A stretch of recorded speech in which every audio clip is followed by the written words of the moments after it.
فأعوذ بالله من الشيطان الرجيم بسم الله الرحمن الرحيم وقال الله عز وجل يا أيها الذين آمنوا اتقوا الله وقولوا قولا سديدا يصلح لكم أعمالكم ويغفر لكم ذنوبكم ومن يطع الله ورسوله فقد فاز فوزا عظيما وقال الله تعالى إن تنصروا الله ينصركم ويثبت أقدامكم كما قال الله عز وجل وإن تتولوا يستبدل قوما غيركم ثم لا يكونوا أمثالكم وقال عز وجل يا أيها الذين آمنوا اصبروا وصابروا ورابطوا واتقوا الله لعلكم تفلحون وقال رسول الله صلى الله عليه وسلم إن الله تعالى يرفع بهذا الكتاب أقواما ويضع به الآخرين رب اشرح لي صدري ويسر لي أمري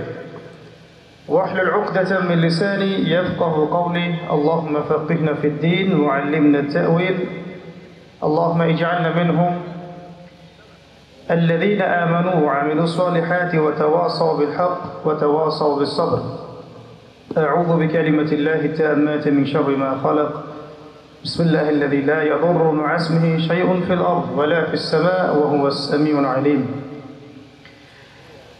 আলহামদুলিল্লাহ যাবতীয় প্রশংসা এবং গুণগান একমাত্র মহিয়ান ও গরিয়ান আল্লাহ রাব্বুল আলামিনের জন্য যে আল্লাহ পাক আমাদেরকে আজকে নবী করিম সাল্লাল্লাহু আলাইহি ওয়াসাল্লামের পবিত্র সিরাত মোবারক সংক্রান্ত এই সেমিনারে বসার তৌফিক দান করেছেন আলহামদুলিল্লাহ। শুকরিয়া জ্ঞাপন করছি সেই মহান রবের দরবারে যিনি আমাদেরকে মুসলিম পরিবারে জন্মগ্রহণ করার তৌফিক দিয়েছেন এবং নবী মুহাম্মদ সাল্লাল্লাহু আলাইহি ওয়াসাল্লামের সৌভাগ্যবান উম্মত হওয়ার তৌফিক দিয়েছেন। অগণিত অসংখ্য দরুদ এবং সালাত বর্ষিত হোক মহান আল্লাহ প্রেরিত সর্বশেষ নবী এবং চূড়ান্ত নবী মানবতার মুক্তির দূত মুহাম্মদুর রাসূলুল্লাহ সাল্লাল্লাহু আলাইহি ওয়াসাল্লামের প্রতি। একবার দরুদ পড়ি আমরা আল্লাহুম্মা সাল্লি আলা মুহাম্মদ ওয়া আলা আলি মুহাম্মদ কামা সাল্লাইতা আলা ইব্রাহিম ওয়া আলা আলি ইব্রাহিম ইন্নাকা হামিদুম মাজিদ। اللهم بارك على محمد وعلى آل محمد كما باركت على إبراهيم وعلى آل إبراهيم إنك حميد مجيد। আপনারা সবাই কেমন আছেন? আলহামদুলিল্লাহ। পদ্মা সেতু পার হওয়ার আগ পর্যন্ত ভালোই ছিলাম। পদ্মা সেতু পার হওয়ার পরে শরীরের মনের আলোচনা যে এনার্জি আমি জমা করেছিলাম তার 3 ভাগের 2 ভাগ অলরেডি শেষ। এটা হলো আপনাদের যোগাযোগ ব্যবস্থার কারণে। যদি আগে জানতাম যে রাস্তা এমন তাহলে বলতাম যে একটা হেলিকপ্টার পাঠান। তো আমি আসছিলাম আর ভাবছিলাম, আমরা গল্প করছিলাম আর কি, যে এই এলাকার এমপি কে ছিল, পলাতক এমপি। তো হ্যাঁ, তো সে আমার ছোট ভাই আমাকে বলছে যে ভাইয়া সে তো back to back 2 bar MP ছিল নাকি 3 বার।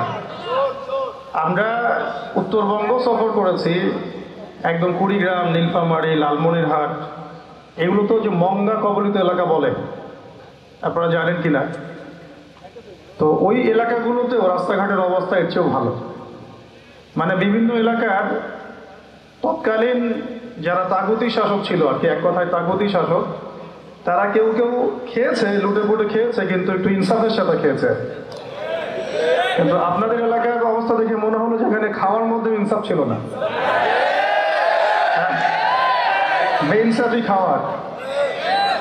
আল্লাহ ভালো জানেন। এখন এই একটা বিষয়। আর দ্বিতীয় বিষয় হচ্ছে আয়নাঘর থেকে যারা ছাড়া পায় তারা সারা জীবনে পরিপূর্ণ সুস্থ মনে হয় কখনো হয় না, এটা আমার ধারণা।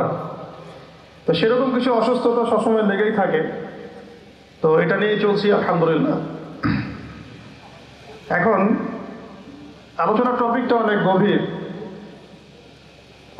সিরাত সংক্রান্ত, যেহেতু আপনাদের সিরার আলোকে উম্মার সংকট নিরসন একটা জটিল টপিক এবং খুব জরুরি টপিকও বটে।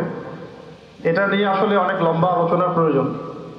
তবে যারা সিরাত সংক্রান্ত বই পুস্তক নিয়মিত পড়েন তাদের সামনে এই আলোচনাগুলো মোটামুটি মোটামুটি করাটা সহজ, কিন্তু যারা সিরাতের কিতাব কখনো পড়েন নাই বা পড়েন না তাদেরকে এগুলো বোঝানো একটু ডিফিকাল্ট। তা আমি আশা করছি আপনারা সিরাতের কিতাব পড়েছেন, আর যদি না পড়ে থাকেন তাহলে অবশ্যই আজকে বাসায় গিয়ে অবশ্যই সিরাতের কিতাব পড়া শুরু করতে হবে ইনশাআল্লাহ। অন্তত পক্ষে নবী রহমত বইটা পড়তে হবে, আর রাহিকুল মাখতুম এই কিতাবটা পড়তে হবে, অথবা সিরাতে খাতামুল আম্বিয়া একটা পাতলা কিতাব, এটাও পড়া উচিত। সিরাতে মোস্তফা একটা কিতাব আছে, এটাও পড়তে পারেন, মৌলানা ইদ্রিস কান্দলাবি রাহিমাহুল্লাহ। এছাড়াও প্রচুর সিরাতের কিতাব এখন বাজারে পাওয়া যায়, আমার কালেকশনেই প্রায় 50 থেকে 60টা আছে। আপনারা যদি বাংলা বাজারে একটু ঘোরাফেরা করেন, এমন 50-60টা প্রকাশনা সংস্থা থেকে বই পেয়ে যাবেন সিরাতের উপর ইনশাআল্লাহ। সিরাত যদি না পড়ে থাকেন তাহলে আলোচনাগুলো বোঝানো কঠিন। আমি হয়তো আলোচনা করে যাব, আপনি শুনবেন এতটুকুই, কিন্তু এটাকে বাস্তবায়ন করাটা এতটা সহজ হবে না। প্রথম নসিহা হচ্ছে সিরাতের কিতাব পড়তে হবে। রাজি আছেন তো ইনশাআল্লাহ? প্রথম পড়াশোনা আপনার কোরআন থেকে শুরু হবে, আল কোরআনুল কারীমের তিলাওয়াত থেকে। এরপরে এর নাও সরফের জ্ঞান, আরবি ভাষা ও সাহিত্য, তাফসীর, আস্তে আস্তে হাদিসের কিতাবগুলোতে যাবেন। আকীদা ফিকহের সাথে, উসুলের সাথে সিরাতের কিতাবটা খুব জরুরি। সিরাতের কিতাব যদি না পড়ি তাহলে কোরআন এবং হাদিসের প্রেক্ষাপট, পটভূমি আমি বুঝতে পারবো না। আল্লাহ পাক আমাদেরকে সিরাতের কিতাব পড়ার তৌফিক এনায়েত করেন, আমিন। এখন মূল কথায় আসি যে সিরাত একটা গল্পের নাম নয়। যেমন ওযু করার সুন্নত আছে, তারপরে নামাজের সুন্নাহ পদ্ধতি আছে, আপনি মিসওয়াক করতে গেলেও একটা সুন্নাহ পদ্ধতি আছে, ইস্তেনজায়ে গেলেও একটা সুন্নাহ পদ্ধতি আছে, সওম রাখবেন সুন্নত একটা পদ্ধতি আছে। প্রত্যেকটা ইবাদতের, কাপড় পরা, কাপড় খোলা, বাসায় ঢোকা, বাসা থেকে বের হওয়া, গাড়িতে চড়া, প্রত্যেকটা পদক্ষেপের সুন্নত পদ্ধতি আছে। তো সিরাত আসলে কি? সিরাত হচ্ছে একটা সুন্নত। সিরাত নিজেই একটা সুন্নত। কিসের সুন্নত? সিরাত হচ্ছে কিভাবে আল্লাহ পাকের জমিনে সমস্ত তাগুতি, কুফরি, শিরকি বিধান, মতবাদ, শক্তিকে উপড়ে ফেলে আল্লাহর দিন প্রতিষ্ঠা করতে হয়, এই সুন্নত। বুঝাতে পারলাম কথাটা গভীরতা? সিরাত একটা সুন্নত। কিসের সুন্নত? কিভাবে একটা কুফরি সমাজকে উৎখাত করতে হবে, একটা তাগুতি সিস্টেমকে চেঞ্জ করতে হবে, কিভাবে আল্লাহদ্রোহী শক্তিকে পরাজিত করতে হবে, কিভাবে যেখানে লা ইলাহা ইল্লাল্লাহ মোটেই নাই সেখানে সেটা কায়েম করতে হবে। এক কথায় আল্লাহ পাকের জমিনে আল্লাহর দিন কায়েমের সুন্নতের নাম সিরাত। বুঝতে পেরেছি কথা? এটা কোনো গল্পের নাম না। নবী সাল্লাল্লাহু আলাইহি ওয়াসাল্লাম এত সালে জন্ম নিয়েছিলেন, তার বাবার নাম আব্দুল্লাহ ছিল, মায়ের নাম আমিনা ছিল। This is not the reality of সিরাত। এটা সিরাতের বাস্তবতা না। সিরাত মানে এটা গল্প না। ওটা আমরা আমাদের বাচ্চাদেরকে ঘুমানোর সময় শোনাই যে আমাদের শেষ নবীর নাম মুহাম্মদুর রাসূলুল্লাহ সাল্লাল্লাহু আলাইহি ওয়াসাল্লাম, তার বাবার নাম আব্দুল্লাহ, মায়ের নাম আমিনা, দাদার নাম আব্দুল মুত্তালিব, চাচা আবু তালেব, হ্যাঁ ইত্যাদি। বাবা মারা গিয়েছেন জন্মের আগে, মা ইন্তেকাল করেছেন 6 বছর বয়সে, চাচা ইন্তেকাল করেছেন 8 বছর বয়সে, এরপরে তিনি দাদা ইন্তেকাল করেছেন 8 বছর বয়সে, এরপরে আবু তালেবের কাছে তিনি মানুষ হতে লাগলেন। এইগুলো গল্প।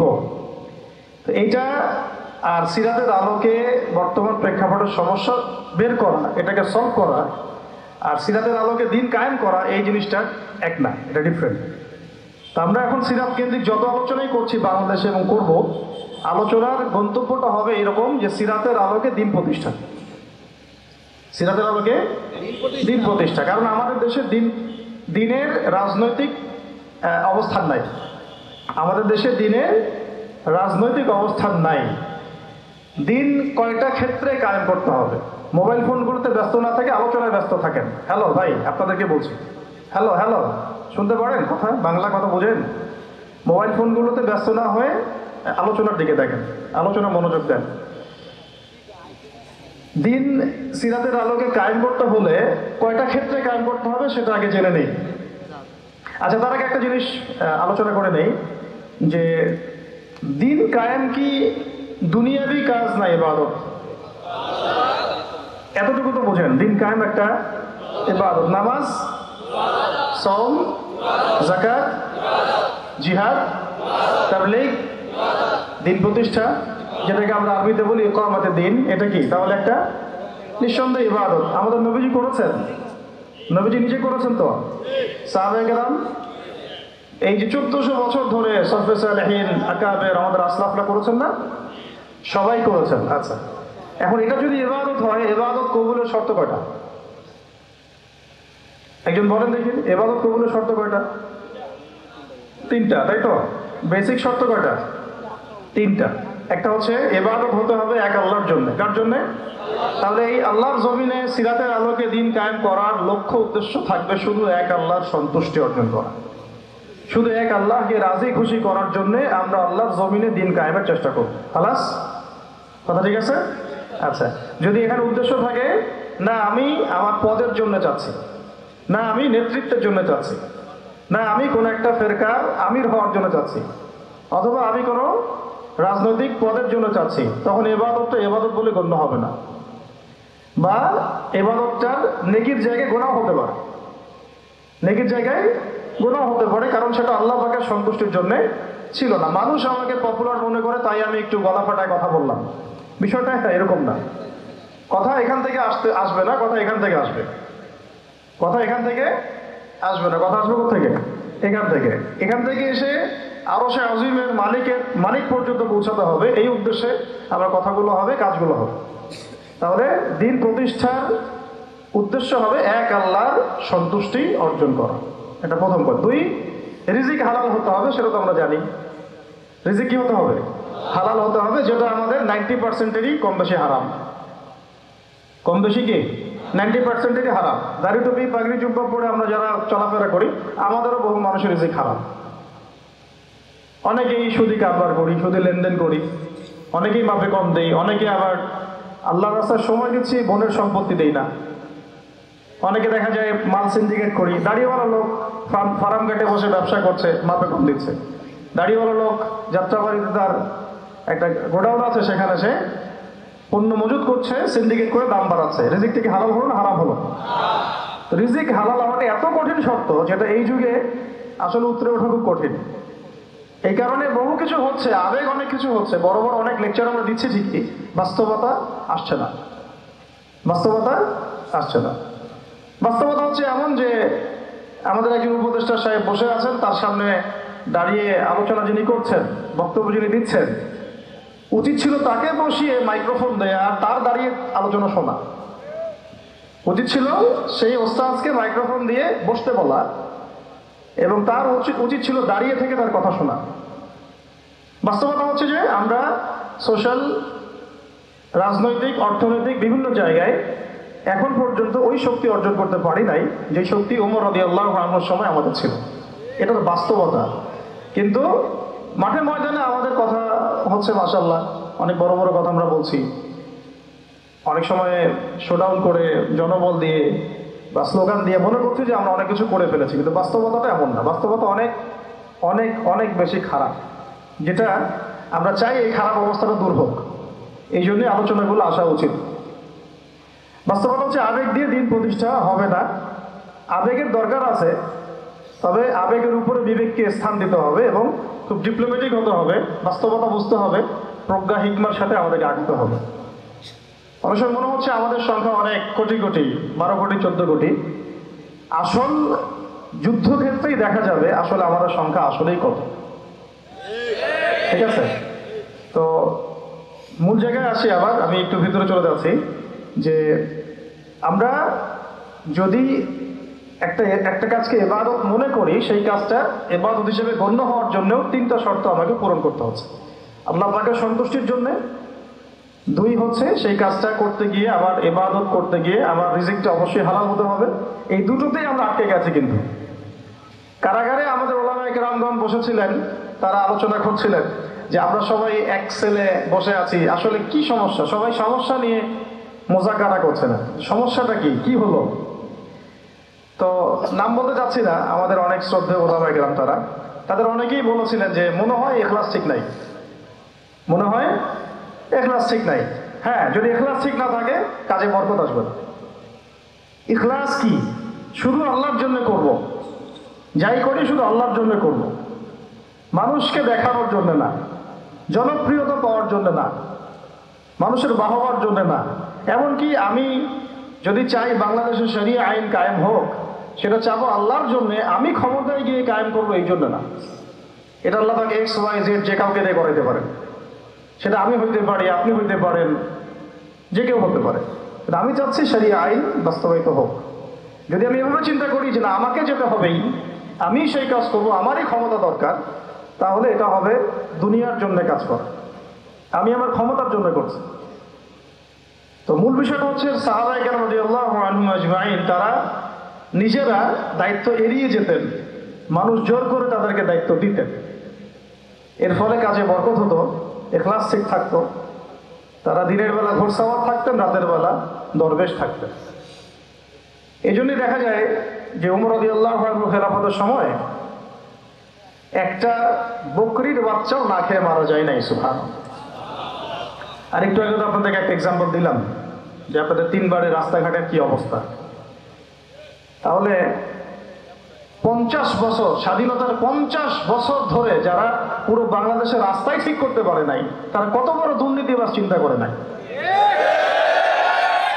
50 বছর ধরে একটা দেশকে রাডারবিহীন থাকতে হচ্ছে, স্যাটেলাইট বিহীন থাকতে হচ্ছে, পারমাণবিক কোনো অস্ত্র নাই, নিউক্লিয়ার কোনো মিসাইলস নাই, কোনো জিওপলিটিক্যাল বড় বড় রাষ্ট্রের সাথে অ্যালায়েন্স নাই। পক্ষান্তরে উল্টা কুফার, তাগুত, মুশরিকদের দাসত্বে আপনাদেরকে আমাদেরকে নিয়ে গেছে। তাহলে 50 বছরের খেয়ানতের লিস্ট করলে মানে আসমান, এক আসমান থেকে দ্বিতীয় আসমান পর্যন্ত হবে আর কি লিস্টটা। এত খেয়ানত, এত খেয়ানত 50-60 বছর হয়ে গেছে। এখনো যে বিষয়গুলো নিয়ে আমাদের কথা বলতে হচ্ছে, এটাই হচ্ছে সবচেয়ে লজ্জা। এই বিগত স্বাধীনতার 50 বছরে আমাদের এমন একটা জেনারেশন রেডিমেড পাওয়া উচিত ছিল, যাদের ঘরে ঘরে আলেম, ঘরে ঘরে হাফেজ। এখন ঘরে ঘরে খুঁজলেও, বোম মারলেও আলেম বের হয় না, ঘরে ঘরে খুঁজে ছান মারলে একটা করে হাফেজ বের হয় না, আলেম বের হয় না। ঘরে ঘরে ছান মারলে যে কোনো একটা টিকটকার ঠিকই বের হয়। এই বাস্তবতা। বাস্তবতা আর আমাদের স্বপ্নের মধ্যে আসমান জমিন পার্থক্য আছে।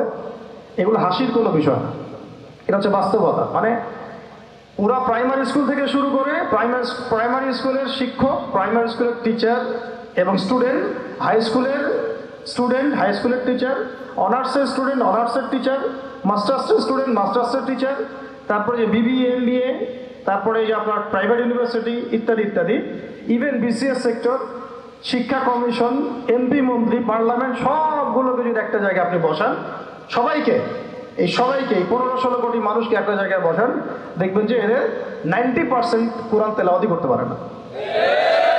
50 বছর হয়ে গেছে স্বাধীনতা। তাহলে কাদেরকে নিয়ে আপনি হিন্দুস্তানকে মোকাবেলা করতে চাচ্ছেন? কাদেরকে নিয়ে আপনি যে রামবাম, প্রগতিশীল এবং এই ইসকন টিসকনকে মোকাবেলা করতে যাচ্ছেন? কাদেরকে নিয়ে? আবেগ দিয়ে তো হবে না। আর তাদের ব্যাপারটা তো এতই স্ট্রং, তারা তো এমনভাবে তাদের মানে আগ্রাসন লালন করছে যে ওরা যদি পারত এখন পুরো বাংলাদেশটাকে ওদের মানচিত্রভুক্ত করে ফেলবে। ষড়যন্ত্র কিন্তু এই পর্যন্ত, এটা আমরা বুঝি আর না বুঝি। আর আমরা তো খুব সাম্প্রদায়িক সম্প্রীতির বয়ান দিচ্ছি এখন আর কি। বিগত সময়ে কিছু রাজনীতি হয়েছে জঙ্গিবাদ শব্দটা দিয়ে, জঙ্গিবাদ শব্দ দিয়ে রাজনীতি করা হয়েছে। এটা থাকুক আর না থাকুক, বায়বীয়ভাবে একটা প্রতিষ্ঠা করার চেষ্টা করা হয়েছে, এটা দিয়ে রাজনীতি করা হয়েছে। সবাই সবার স্বার্থে কথাটাকে ব্যবহার করেছে। আসলে এটা একটা বায়বীয় শব্দ ছিল, কোনো অস্তিত্ব নাই। এখন রাজনীতি করা হচ্ছে নতুন করে সংখ্যালঘু শব্দ দিয়ে। কি দিয়ে? সংখ্যালঘু। তো সংখ্যালঘু শব্দ দিয়ে যে রাজনীতি করা হয়, তো সংখ্যালঘু যারা, তারা সংখ্যাগুরু কমিউনিটির মধ্যে সাইফুর রহমানকে এভাবে দিনে দুপুরে কুপিয়ে হত্যা করে কিভাবে? আমরা তো সংখ্যাগরিষ্ঠ। তো সংখ্যাগরিষ্ঠ মানুষের মধ্যে একজনকে সংখ্যালঘু একজন হত্যা করে কিভাবে? এর আগে ফরিদপুরে হয়েছে, আমরা তখনও সাম্প্রদায়িক সম্প্রীতির বলি আওড়াইলাম। চট্টগ্রামে হইল, এখনো সাম্প্রদায়িক সম্প্রীতির বলি আওড়াচ্ছি। ঠিক আছে? এবং আমাদের সবাইকে বোঝানো হচ্ছে যে সবাই শান্ত থাকেন, কেউ কোনো রকমের টু শব্দ করবেন না। আচ্ছা, করলাম না, টু শব্দ করলাম না, শান্ত থাকলাম, ধৈর্য ধরলাম, ঠিক আছে। এরপরে যদি আরো 10 জনকে মারা হয় তখন, এরপর যদি আরো 10 জনকে মারা হয় তখন আপনি আমাকে গ্যারান্টি দেন যে মারা হবে না। আপনারা আমাদেরকে গ্যারান্টি দেন যে মারা হবে না। যদি মারা হয় তখন আপনি বলছেন মারা হবে না ইনশাআল্লাহ, ঠিক আছে। যদি মারা হয় তখন, এখন আমি ধৈর্য ধরলাম, এখন আমি সাম্প্রদায়িক সম্প্রীতির কথা বললাম, এখন আমরা চুপ থাকলাম, কেউ এগ্রেসিভ কোনো ভূমিকায় গেলাম না, এবং যা উচিত না ঠিক আছে খালাস। আর আপনি আমাকে গ্যারান্টি দেন এই ঘটনাগুলো আগামীতে ঘটবে না। প্রশাসন গ্যারান্টি দেন, সরকারে যারা আছেন গ্যারান্টি দেন, দিতে পারবেন? যদি দিতে না পারেন কেন পারবেন না? যদি দিতে না পারেন তাহলে গ্যারান্টি কেন দিতে পারবেন না? তার মানে আপনার প্রশাসন ফেল করেছে এখানে। সেই ভাইকে হত্যা করা হয়েছে, সেই ভাইয়ের হত্যাকারী যদি 20 জন 30 জন হয়, প্রশাসনের পক্ষে এটা কোনো বিষয় না 30 জনকে কারাগারে নিয়ে আসা এবং আচ্ছা মতো রিমান্ডে সিদ্ধ ডিম ঢুকানো, কোনো বিষয় না। রিমান্ডে ওলামায়ে কেরামের পা ভেঙে দিতে পারেন, তাহলে এটা কেন করছেন না? তাহলে আপনারা আসলে আমাদেরকে কানাকে মক্কা দেখাচ্ছেন, আপনারা কানাকে মক্কা দেখাচ্ছেন, এই তো। এখন যদি গ্যারান্টি না দিতে পারেন তার মানে এই সমস্যাটা থাকতে পারে। গ্যারান্টি না দিতে পারার অর্থই হচ্ছে আপনি নিজেই ভয় পাচ্ছেন, নিজেই আপনি শিওর না যে সমস্যাটা আসবে কিনা। কারণ আপনি জানেন যে আমি সমস্যাটাকে ডিল করতে পারি নাই, আসতেও পারে, এই জন্য আমি গ্যারান্টি দিতে পারছি না। আমাদের উপদেষ্টাদেরকে বলেন গ্যারান্টি দিতে যে এরকম ঘটনা আগামীকাল কখনো ঘটবে না। আমরা তো সবাই শান্ত আছি, কেউ তো একটা টোকাও পর্যন্ত দেয়নি, কাউকে দিয়েছেন? আচ্ছা ঠিক আছে, আবার আমি প্রশ্ন করছি, যদি গ্যারান্টি না দিতে পারে এবং না দিতে পারাটাই তাদের ব্যর্থতা, এবং এর যদি উপযুক্ত বিচার তারা করতে না পারে, না করতে পারাটাই ব্যর্থতা সংখ্যাগরিষ্ঠ মুসলিম রাষ্ট্রে, তাহলে এই ঘটনা যদি আগামী 1 বছরে 2 বছরে 5 বছরে আবারও রিপিটেড হয় এবং একজনের জায়গায় 3 জন 4 জন 5 জন 10 জন পর্যন্ত পৌঁছায়, তখন আপনাদের ভাষাটা কি হবে? তখন আপনারা কি ভাষায় কথা বলবেন আর আমাদেরকে কি বুঝাবেন? এটা আমার প্রশ্ন। আরো প্রশ্ন আছে, সাইফুর রহমান যদি আপনার ছেলে হইতো তাহলে কি হয়? সাইফুর রহমান যদি আমাদের উপদেষ্টাদের কেউ হতো তাহলে কি হতো?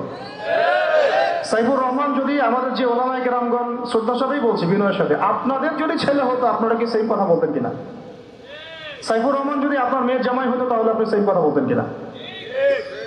এই জায়গাগুলোতে অনেক গ্যাপস আছে।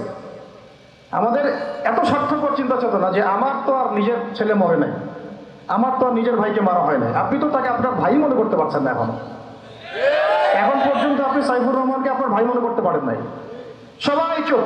আর আমাদের কিছু সুরসুরি মানহাজের কিছু মানুষ আছে, সুরসুরি আর গিরগিটি মানহাজ, মানে তাগুতের নাম এক্স হইলেও তার পক্ষে, ওয়াই হইলেও তার পক্ষে, জেড হইলেও তারই পক্ষে, সবসময় চোখ।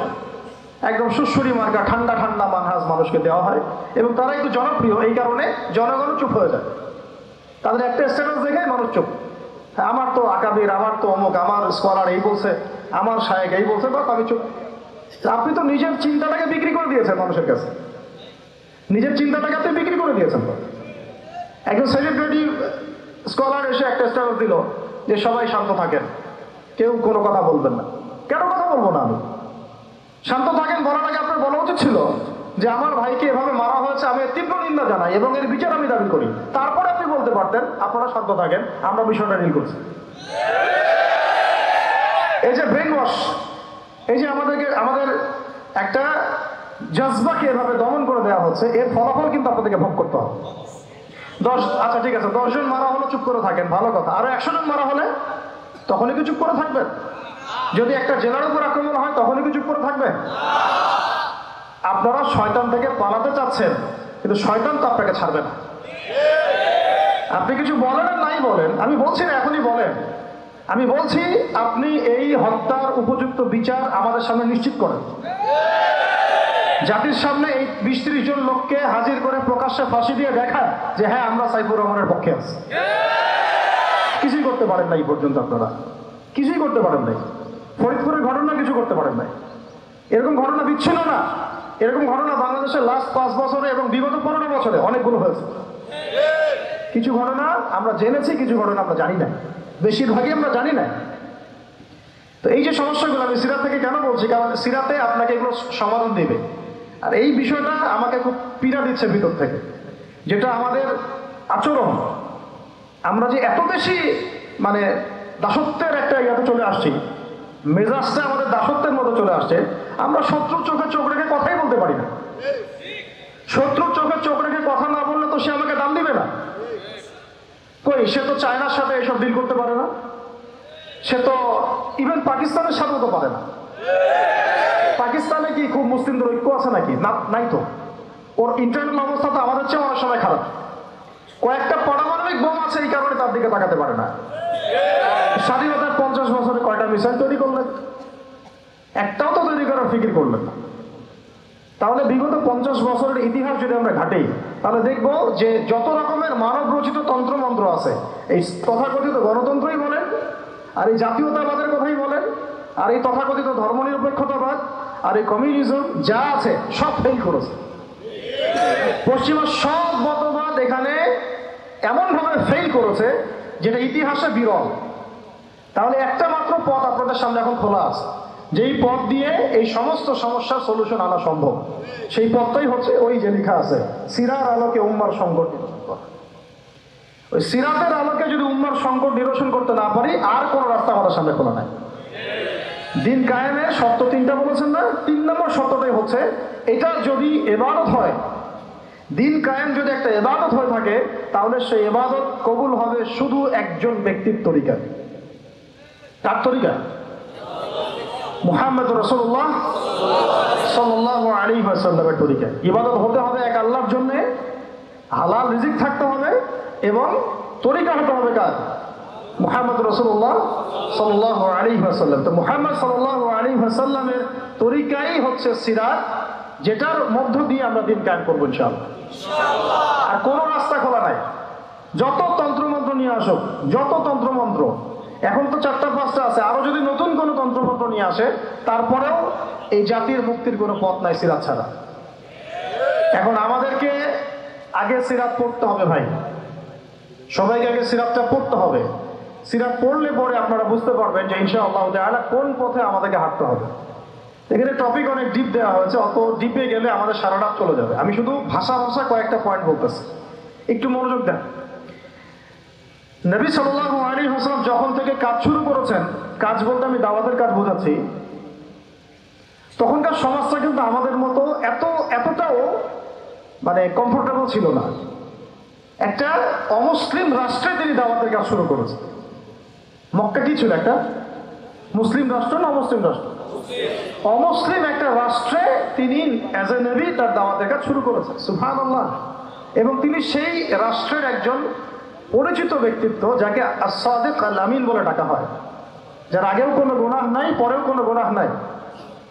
এমন একজন ব্যক্তিত্ব তিনি, যার আগেও কোনো গুনাহ নাই, পরেও কোনো গুনাহ নাই, এবং তিনি একটা অমুসলিম রাষ্ট্রে ওহী প্রাপ্ত হয়ে দাওয়াতের কাজ শুরু করলেন। আর আমরা তো মুসলিম রাষ্ট্রে বসে আছি, আমরা তো মক্কায় নাই। আমরা কি মক্কায় আছি? আমরা তো মক্কায় নাই। যদি মক্কায় না থাকি, তাহলে এরকম নতজানু পররাষ্ট্রনীতি কেন? আমরা যদি মক্কার মতো পরিবেশে না থাকি, তাহলে এত নতজানু পররাষ্ট্রনীতি কেন? তাহলে ভারতের মধ্যে আমাদের যে মুসলিম ভাইরা আছে, তারা কি করবে? তাহলে ভারতে যে মুসলিম ভাইরা আছে, তারা কি করবে? তারা কি ওদের পা ধরে ইয়ে করবে, সালাম করবে? হিন্দুদের পা ধরে সালাম করবে? বলেন তো। আমরা তো একটা মুসলিম রাষ্ট্রে আছি, তো মুসলিম রাষ্ট্রে থাকতে এত নতজানু পররাষ্ট্রনীতি কেন? এত দাসত্বের শৃঙ্খল কেন?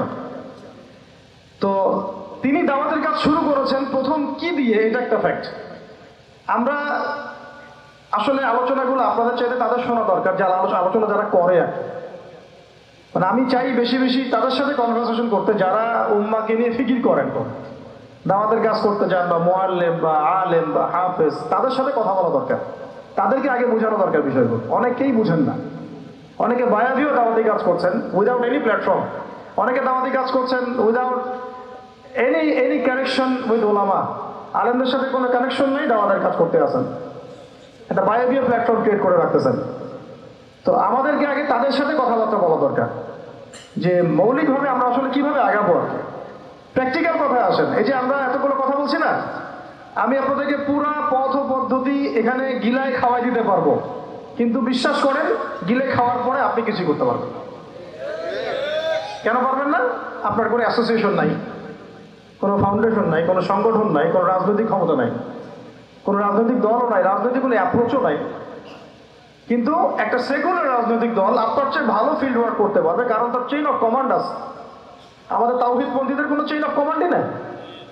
বলে আসতেছি বিগত 5 বছর 10 বছর থেকে একই বয়ান, মাথায় ঢুকে না জিনিসটা যে চেইন অফ কমান্ড বলে একটা কিছু আছে, যেখানে একজন আমির নাই, যেখানে একজন ইমারা নাই, একটা আমির নাই, আসসামু ওয়া তাআ নাই, বায়আ নাই, যেখানে শুনলাম মানলাম আনুগত্য করলাম, আমির মামুর জামা ইমারা এগুলো নাই, সেখানে তো চেইন অফ কমান্ড আসবে না। তাবলীগ জামাত কাজ করছে না? করছে কিনা? একটা সূরা পর্ষদ আছে না, সূরায়ে নিজামি আছে না, আমির আছে না, কাজ করতেছে, ফলাফল পাচ্ছে মাশাআল্লাহ। জামাত ইসলাম কাজ করছে না? একটা চেইন অফ কমান্ড আছে, প্রত্যেকটা জেলায় জেলায় শাখা আছে, তারা তাদের উপরের লেভেল থেকে কোনো ডিরেকশন আসলে সেটাকে রুট লেভেলে বাস্তবায়ন করছে। তারপর ধরেন যে ইভেন এই যে আওয়ামী লীগ চলে গেল, তার একটা চেইন অফ কমান্ড ছিল না? ছিল কি না? উপরে যে বলতো জঙ্গি, নিজের ওই ব্যক্তিও বলতো হ্যাঁ এই জঙ্গি, এমন একটা চেইন অফ কমান্ড ওদের ছিল না? এখন বিএনপি যারা রাজনীতি করতেছে ওদের নাই? আছে। এখন আপনি বলেন যে ইসলামপন্থীদের রাজনৈতিক দল কয়টা? একটা আছে আমাদের শাসনতন্ত্র, একটা হচ্ছে হেফাজতে ইসলাম, আর কি হেফাজতে ইসলাম তো আসলে কোনো রাজনৈতিক ব্যাকগ্রাউন্ড থেকে আসে না, এটা এসেছে আপনারা তো জানেন হিস্ট্রি, কোন প্রেক্ষাপটে এটা তৈরি হয়েছে, শাপলা চত্বরে ঘটনা, তাই না? আর জামাত ইসলাম। আর কথা হচ্ছে যে আমাদের তো মানে পৃথক পৃথক প্ল্যাটফর্মগুলোর মধ্যে একটা ঐক্যবদ্ধ সমন্বয় সবার আগে দরকার, তারপরে আমাদের একটা বৃহত্তর চেইন অফ কমান্ড দরকার। তখন কি হতো যে উপর থেকে একটা কিছু ছেড়ে দিলে একদম নিচ পর্যন্ত আসতে সময় লাগতো। এখন এগুলোর বাইরে আবার যারা চান যে না কোরআন এবং হাদিস, ইসলামী ইমারা শরিয়া এগুলো বাস্তবায়ন হবে, দাওয়াতের সাথে সাথে জিহাদ থাকতে হবে, এবং আমরা কোনো গণতন্ত্র সেকুলারিজম এইসব পশ্চিমা আদর্শে যাব না, তারা ফেসবুকে বায়োবিও ঘুরে বেড়াচ্ছেন। সবাই ফেসবুকে বায়োবিও ঘুরে বেড়াচ্ছেন, ইউটিউবে ইন্ডিভিজুয়ালি কাজ করছেন, সবার নিজস্ব স্বতন্ত্র মার্কাজ, মাকতাবা ইত্যাদি, কোনো সমন্বিত প্রয়াস নাই। এইভাবে তো হবে না। এইভাবে কি হবে? সর্বোচ্চ এককভাবে কিছু দাওয়াত দেওয়া যাবে, কিন্তু নবী সাল্লাল্লাহু আলাইহি ওয়াসাল্লাম ওহী প্রাপ্ত হওয়ার পরেই দাওয়াতের যে কাজ শুরু করলেন, এটাই চেইন অফ কমান্ড। সুবহানাল্লাহ। একটা জামার মধ্যে তিনি সবাইকে নিয়ে আসছেন। খেয়াল করে দেখেন, প্রথম ওহী আসলো কি সংক্রান্ত? ইকরা বিসমি রাব্বিকাল্লাযী খালাক। এই তো পড়ুন আপনার রবের নামে যিনি আপনাকে সৃষ্টি করেছেন। তো পড়া তিনি কি পড়তে পারতেন? তিনি তো পড়তে পারতেন না। তিনি তো বলছেন যে মা আনা বিকারি, আমি তো পড়তে জানি না, তারপরে তাকেই পড়তে বলা হচ্ছে আপনি পড়ুন, কারণ এই জ্ঞানতাত্ত্বিক রেভলিউশন ব্যতীত সমাজ সংস্কার সম্ভব না। এখন আমরা সমাজ সংস্কার সবাই করতে যাচ্ছি, কম বেশি সবার জায়গা থেকে, পড়াশোনা কেউ করতে যায় না। আল্লাহ কসম করে বলছি, যারা ইভেন দাওয়াতের কাজ করছি এইসব জায়গায় আমরা যারা দাঁড়ায় আছি না, তাদের অনেকেই ওলামায়ে কেরামের সাথে কোনো তাআল্লুকই নাই, কোনো সিলেবাস নাই, কোনো পড়াশোনা নাই, কোনো ক্রাইটেরিয়া নাই, কোনো অ্যারাবিক শেখার কোনো ফিকির নাই, কোরআন শেখার কোনো ফিকির নাই, তাফসীর শেখার কোনো ফিকির নাই। আমি দাওয়াতের কাজ করতেছি, সুবহানাল্লাহ, মানুষ আমাকে সেলিব্রিটি মনে করে, দ্যাটস অল। এভাবে হয়? এভাবে কি দাওয়াতের কাজ হয়? অথচ নবী সাল্লাল্লাহু আলাইহি ওয়াসাল্লামকে আল্লাহ পাক পড়তে বলছেন। তাহলে প্রথম দরকার আমাদের জ্ঞানতাত্ত্বিক রেভলিউশন, যেটা বললাম যে বিগত 50 বছরে অলরেডি আমাদের ঘরে ঘরে একজন করে আলেম, একজন করে হাফেজ থাকা উচিত ছিল। এটা বিগত 50 বছরের শিক্ষা সিস্টেমটা এমনভাবে সাজানো হয়েছিল যেটা একটা ধর্ম নিরপেক্ষ শিক্ষা সিস্টেম।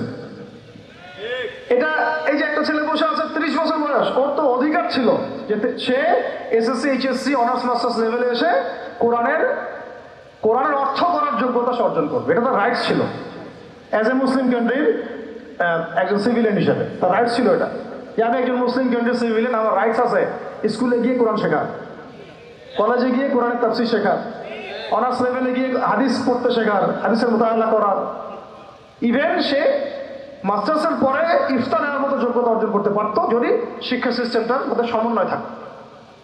কিচ্ছু করা হয় না এইসব লেভেলে। 50 বছর ধরে এই জাতিকে শিক্ষার অন্ধকারে রাখা হয়েছে। কমই মাদ্রাসাগুলো যদি না থাকতো, এই দেশ থেকে ইসলামকে মিটায় ফেলে দিতে হবে। এটা বাস্তবতা। আলিয়া মাদ্রাসার একটা চমৎকার সিলেবাস ছিল, কিন্তু আস্তে আস্তে ওটাকে এমনভাবে বিকৃত করছিল, এটাকে এমনভাবে দলীয়করণ করেছিল যে ওখান থেকে, আরে ওয়াল্লাহি আমি বলছি, আল্লাহ কসম করে বলছি, আমি নিজেও ভাই বানিয়েছি অনেকে, 3টা সেন্টেন্স দিলে 3টা সেন্টেন্সের পার্থক্য করতে পারছে না। বিশ্বাস করবেন কি সেন্টেন্স? একটি কিতাব, এই যে একটি কিতাব, এই কিতাবটি 3টা সেন্টেন্স আরবি করতে দিয়েছি, গত পরশু দিন করতে পারে নাই। কামিল পাস। একটি কিতাব, এই কিতাবটি আর এটি একটি কিতাব, তিনটা সেন্টেন্সের পার্থক্য করতে দিয়েছে, কিচ্ছু নাই। এটা মাদানী নেসাবের প্রথম বছরের পড়া। তাহলে সিগাত হচ্ছে গড্ডান বলতে পারতেছে না, এবারও দিতে দিলে এবারও দিতে পারছে না। এটা পারবে না তো জেনারেল মানুষেরা, আপনারা তো ইসলামিক লাইনে পড়েছেন, আপনারা পারবেন না কেন? কেন পারবেন না? তাহলে কি পড়াশোনা করবেন?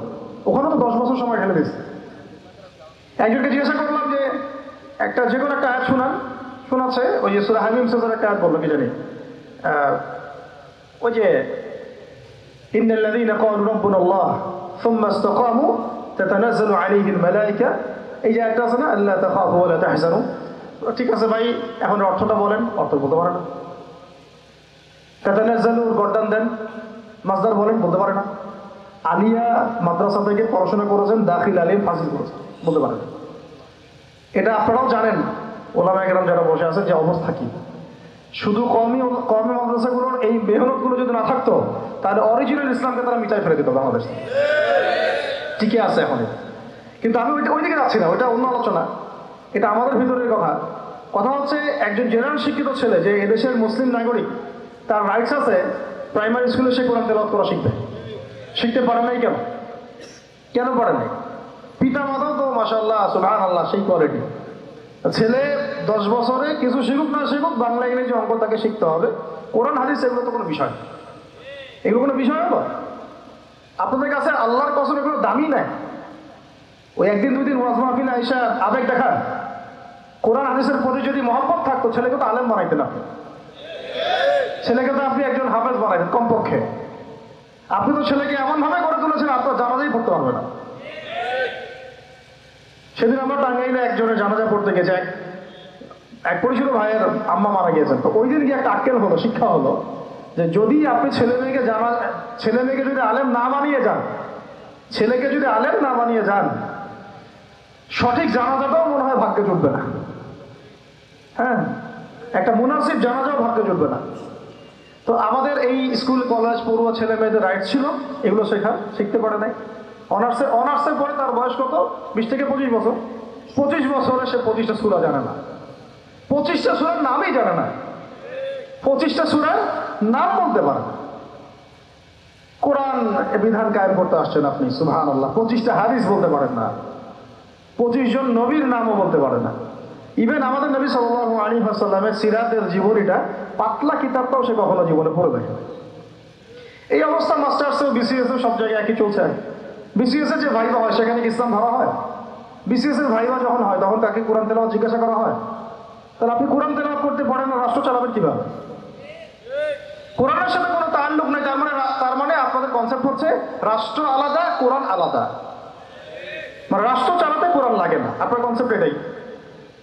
হ্যাঁ, না হলে তো কোরআন আপনি আনতেন সিলেবাসে, তাফসীর আনতেন, হাদিস আনতেন, সিরাত আনতেন। আপনার কনসেপ্ট হচ্ছে রাষ্ট্র আলাদা, কোরআন আলাদা, হাদিস আলাদা, এগুলো পড়াশোনা আলাদা, ব্যাংকিং সিস্টেম, ইকোনমিক্স আলাদা, ইসলাম আলাদা, তাই না? রাজনীতি আলাদা, ইসলাম আলাদা, তারপরে সংস্কৃতি আলাদা, ইসলাম আলাদা, শিক্ষানীতি আলাদা, ইসলাম আলাদা। এই কনসেপ্ট হচ্ছে এদেশের 90% মানুষের কনসেপ্ট। এরা সবাই শিরকের মধ্যে আছে, আল্লাহ কসম করে বলতেছে, সবাই শিরকের মধ্যে আছে। এরা সবাই ধর্মনিরপেক্ষ, সেকুলার। বাদ দিয়ে আমরা যারা দাড়ি টুপিওয়ালা কিছু মানুষ আছি, আমরা একটু মৌলবাদী চিন্তা করি আর কি। আমরা চিন্তা করি যে ইসলাম ব্যক্তিগত জীবনেও থাকবে, সংস্কৃতির মধ্যেও থাকবে, শিক্ষানীতিতেও থাকতে হবে, অর্থনীতিতেও থাকতে হবে, ইভেন রাজনীতির মধ্যেও থাকতে হবে। এই কনসেপ্টে না আসলে এখনো মুসলমান হনই নাই। এই কনসেপ্টে না আসা মানে এখন পর্যন্ত কালিমা লা ইলাহা ইল্লাল্লাহ এটা বুঝেনি নাই আপনি, মুখে পড়েছেন, দ্যাটস অল। এই কারণেই তো লা ইলাহা ইল্লাল্লাহ পড়ার পরেও মোদির পাচাটান বসে বসে। এই কারণেই, কারণ ওই লা ইলাহা ইল্লাল্লাহ তো আপনাকে ওটা শিখাই নাই, যে আপনি এক আল্লাহর সার্বভৌমত্বের স্বীকৃতি দেন নাই। এই হলো সমস্যাগুলো। তো সমস্যার গোড়ায় অনেক কথা আছে। এখন নবী সাল্লাল্লাহু আলাইহি ওয়াসাল্লাম কিন্তু দাওয়াতের কাজটা, এই যে সিরাতের আলোকে যেটা বলছেন, সমাজ সংস্কার এবং দিন প্রতিষ্ঠা এবং সমকালীন সব সংকট দূর করা, এটা শুরু করতে হবে জ্ঞানতাত্ত্বিক রেভলিউশন থেকে। পড়াশোনা করা শুরু করে দেন, আদারওয়াইজ আপনাদের সামনে ধ্বংস ছাড়া কিচ্ছু বাকি নেই। কি পড়াশোনা করবেন? অবশ্যই ইসলামিক কারিকুলাম থাকতে হবে। এরপরে আপনি জেনারেল লাইনের পড়াশোনা করেন, কোনো সমস্যা নেই। আর এই পড়াশোনা একা একা করা যাবে না, ওস্তাদের সহবত লাগবে, ওলামায়ে কেরামের সহবত লাগবে। আমি তো এটা বলি যে আপনি কারো লেকচার শোনার আগে আপনি আগে চেক করবেন যে তার ওস্তাদ কে, কোথায় সেদিন শেখে, কার কাছ থেকে সেদিন শেখে, কোত্থেকে সে এই ইলমগুলো অর্জন করছে, তার লোক কোথায়। আবেগে ভাসলে হবে না এখন বিষয়টা। তো পড়াশোনার এখন যে আরো 20 বছর পড়াশোনা না করে আমি কোনো কাজ করতেই পারবো না এমনটাও না, কিন্তু পড়াশোনা আগে শুরু করেন। এখন আপনার কাজ পড়াশোনা শুরু করা, ইকরা বিসমি রাব্বিকাল্লাযী খালাকের হক আদায় করা এবং ওস্তাদের সহবতে থাকা। যেমন জেনারেল লাইনে পড়েছেন 20 বছর, একা একা কি পড়েছেন না, প্রতিষ্ঠানে গিয়েছেন, ডেইলি ক্লাস করেছেন, টিচারের সহবতে ছিলেন, বেতন দিয়েছেন, মেসে থেকেছেন, তারপরে আরো কি করেছেন, বাবার জমি বিক্রি করে দিয়েছেন, বাবা মায়ের জমি বিক্রি করে। সেম অন্তত পক্ষে এতটুকু যতটুকু আপনি জেনারেল লাইনের জন্য করেছেন, জেনারেল লাইনে যদি যতটুকু করেছেন, ত্যাগ, শ্রম, মেধা খরচ, কষ্ট স্বীকার করা, এর যদি অর্ধেকও যদি দিন শিক্ষার জন্য করতে না পারেন, আপনি নিজেও মুনাফিক। আমরা নিজেরাও মুনাফিক তখন। বেশক আমাদের মনে ফাঁকি আছে। সুবহানাল্লাহ, আপনি একটা ডিগ্রির জন্য একেবারে 20 বছর ঢালতে পারেন, 20 কোটি টাকা ঢালতে পারেন, বাপের জমি বিক্রি করতে পারেন, মেসে থাকতে পারেন, ঢাকা বিশ্ববিদ্যালয়ের সেই লাইফ লিড করতে পারেন, এক বিছানায় 2 জন থাকি, ফ্লোরের মধ্যে ফ্লোরিং করে থাকা, হাজার হাজার লাখ লাখ টাকা খরচ করা, কষ্ট করে সকালে ওঠা, রাত জাগা, পড়া, পরীক্ষা দেওয়া, অ্যাসাইনমেন্ট, কত কি। আমি তো জানি এগুলো, আপনারা তো অনেকে না জানেন, আমি তো জানি, আমরা তো ইউনিভার্সিটিতে পড়েছি। এই পরিশ্রমগুলো আপনি করছেন অনলি ফর একটা সার্টিফিকেট আর একটা চাকরির জন্য, আর এর 10% কেন 5% আপনি করতে চান না দিনই শিক্ষার জন্য। তো আমি মুনাফিক না হলে এই পৃথিবীটার মুনাফিক কে আছে? তো এই মুনাফিকদেরকে দিয়ে আপনি দিন কায়েম করবেন নাকি? শোনেন, আবেগ দিয়ে বিপ্লব হয়। আবেগ দিয়ে কি হয়? আবেগ দিয়ে বিপ্লব হতে পারে, আবেগ দিয়ে শরিয়া খিলাফা কায়েম হয় না। আবেগই হয়ে একটা বিপ্লব হতে পারে, আবেগ দিয়ে শুধু আবেগ দিয়ে শরিয়া খিলাফা কায়েম হবে না। শরিয়া খিলাফা কায়েম হয়েছে কাদের হাতে? সাহাবীদের হাতে। কাদের হাতে?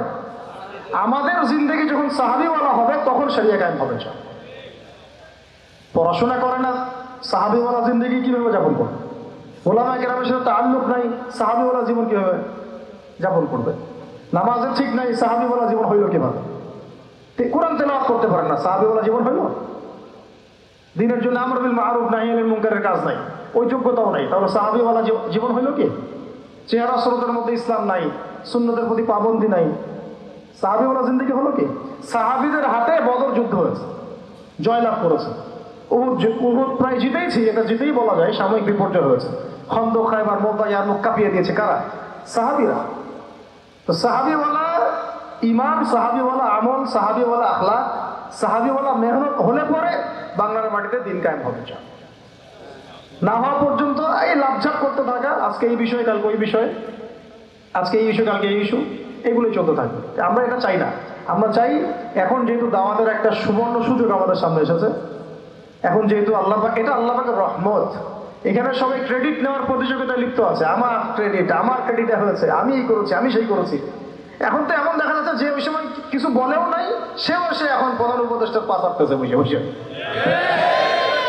কি সুবহানাল্লাহ! আমার রক্ত দিল এক ভাই, মানে বছরের পর বছর কারাগারে পচে মরল একদল, বছরের পর বছর, দিনের পর দিন, মাসের পর মাস আয়নার ঘরে ধুকে ধুকে মরল আর একদল।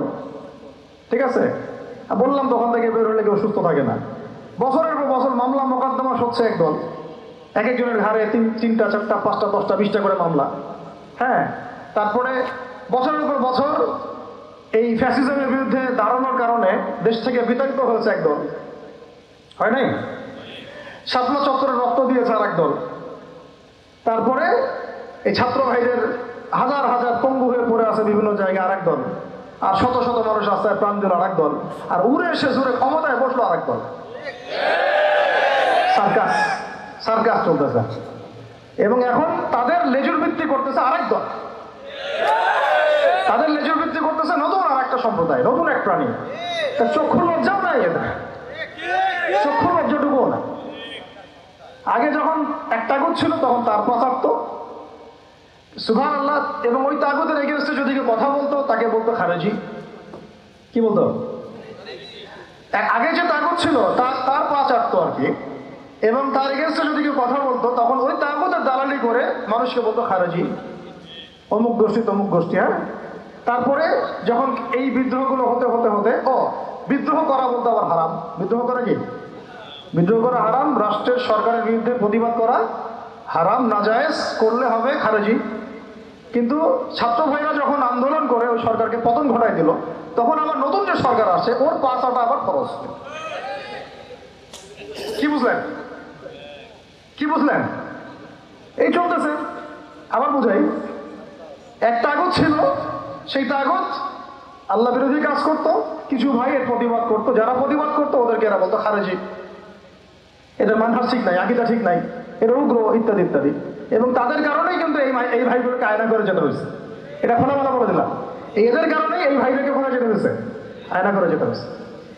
তারপরে ছাত্র ভাইরা দেখা গেল যে বিপ্লব করে প্রতিবাদ করে একদম এই সরকার ফেলে দিল। ফেলে দেওয়ার পরে যখন আবার নতুন কেউ আসলো, এই নতুন যারা আসলো তাদের পাঁচাটা আবার ফরজ হয়ে গেল। তখন হইল ফতোয়া কি? সরকার আনুগত্য করা ফরজ। এই চলতেছে। ইসলাম শিখতেছেন এদের কাছ থেকে আপনারা অনেকে। আমি এগুলো বলতে গেলে একটু হাইপার হয়ে যায়, আল্লাহ পাক মাফ করেন। আস্তাগফিরুল্লাহ আল্লাযী লা ইলাহা ইল্লা হুয়াল হাইয়ুল কাইয়্যুম ওয়া আতুবু ইলাইহি। মূল পয়েন্টে আসি, অনেক লম্বা আলোচনা করতে পারবো না। এই শুরুটা করবেন কোত্থেকে বলেন? না, শুরুটা করবেন একবার ইখলাস ঠিক রাখা।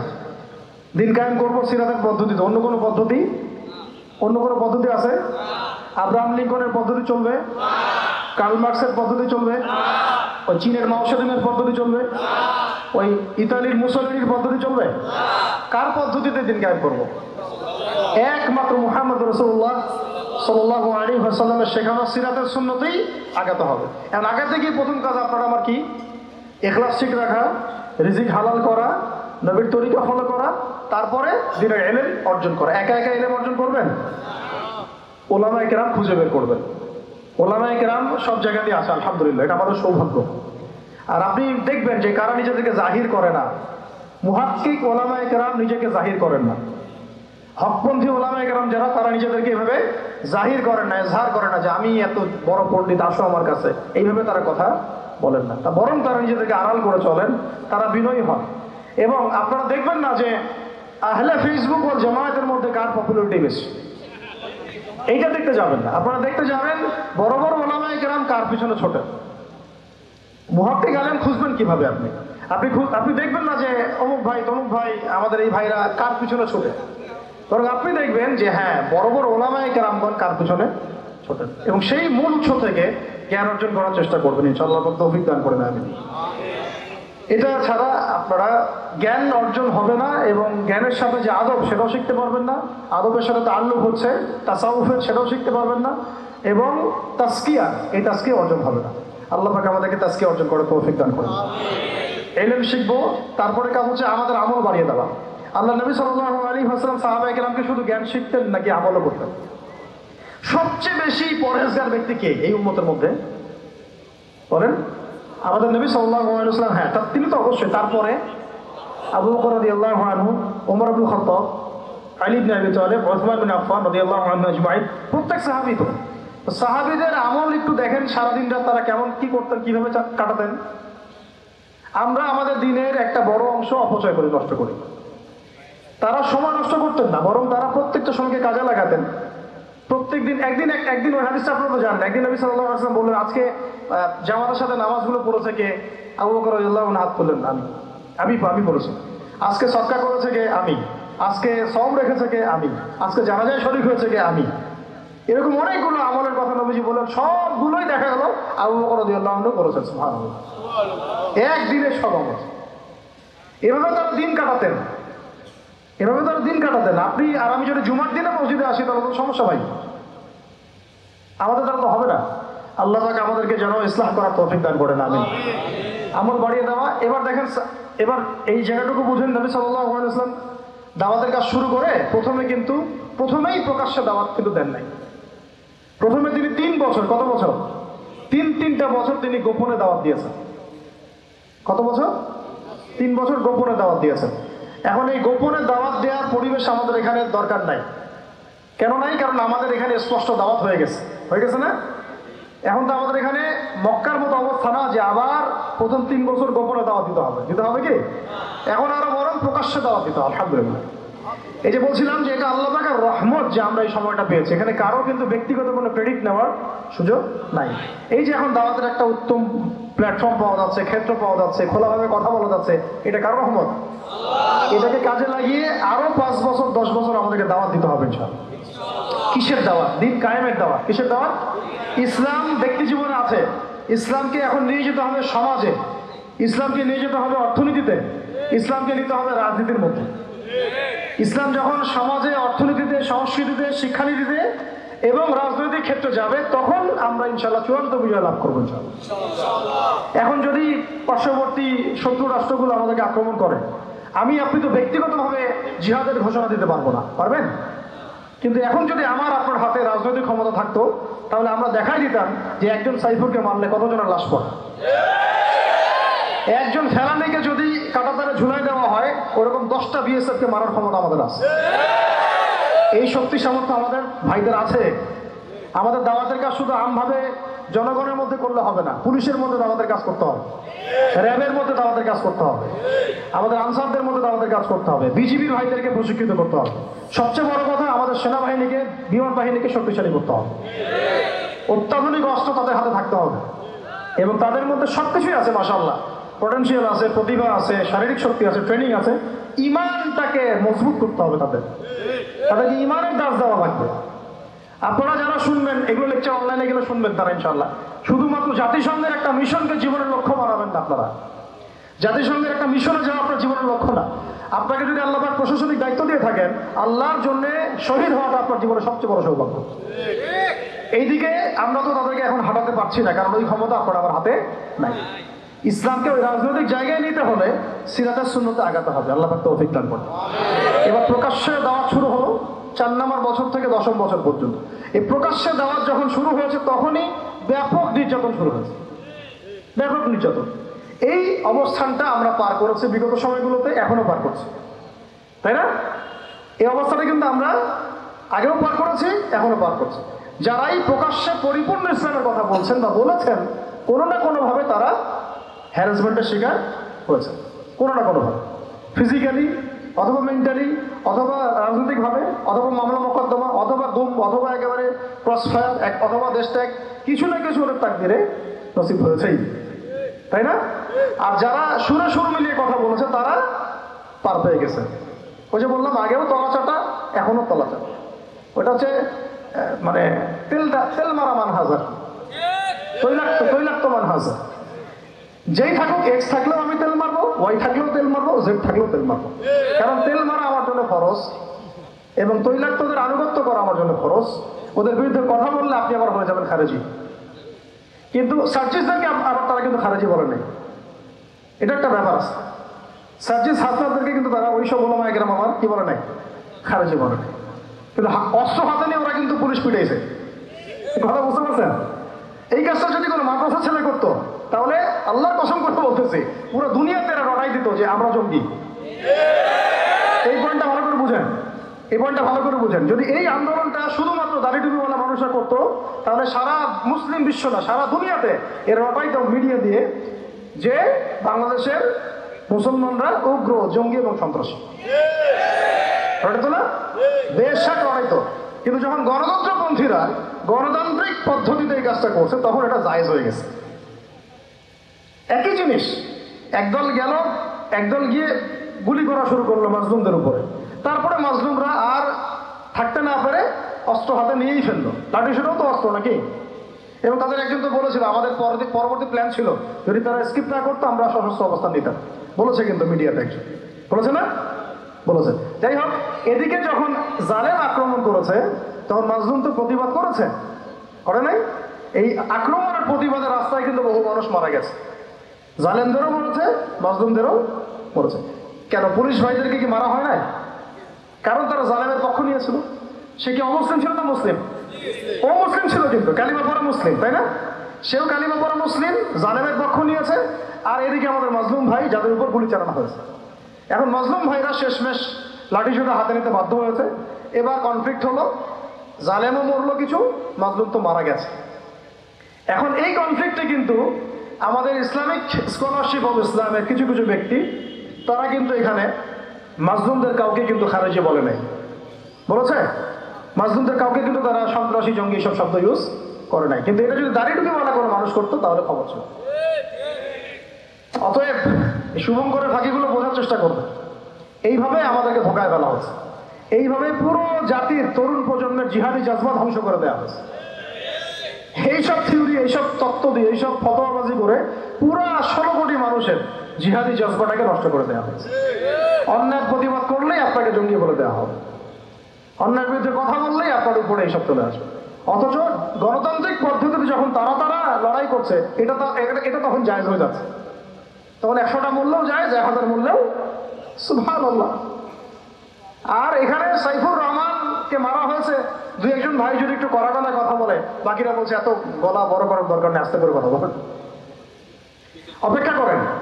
শয়তান থেকে পালাচ্ছেন তো, শয়তান তো আপনার থেকে পালাবে না, শয়তান আপনাকে ধরবে। আপনি শয়তান থেকে পালাতে যাচ্ছেন তো, এটা একটা সাপ। এটা কি একটা, এখন যেটা দেখছেন এগুলো সাপের লেজ। এগুলো কি? এগুলো সব সাপের লেজ। সাপের মাথা কোথায় জানেন? একদম দিল্লিতে।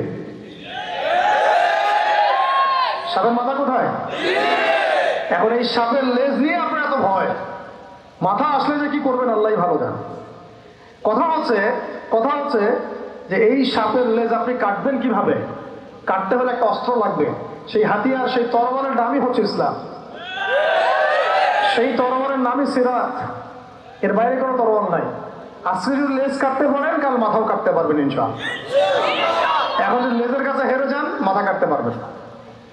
এখন আপনি শয়তান থেকে পালাতে যাচ্ছেন, কিন্তু শয়তান আপনার থেকে পালাবে না, ও আপনাকে ধরবে।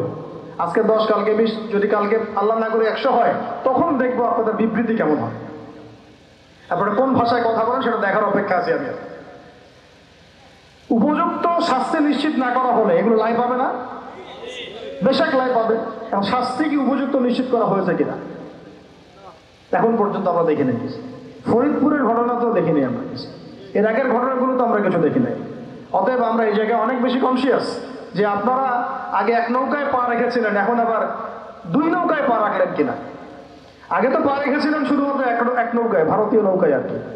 আর এখন পা রাখতেছেন ভারতীয় নৌকায়, পাশাপাশি আমেরিকান নৌকায়। 2 নৌকায় 2 পা রাখতেছেন।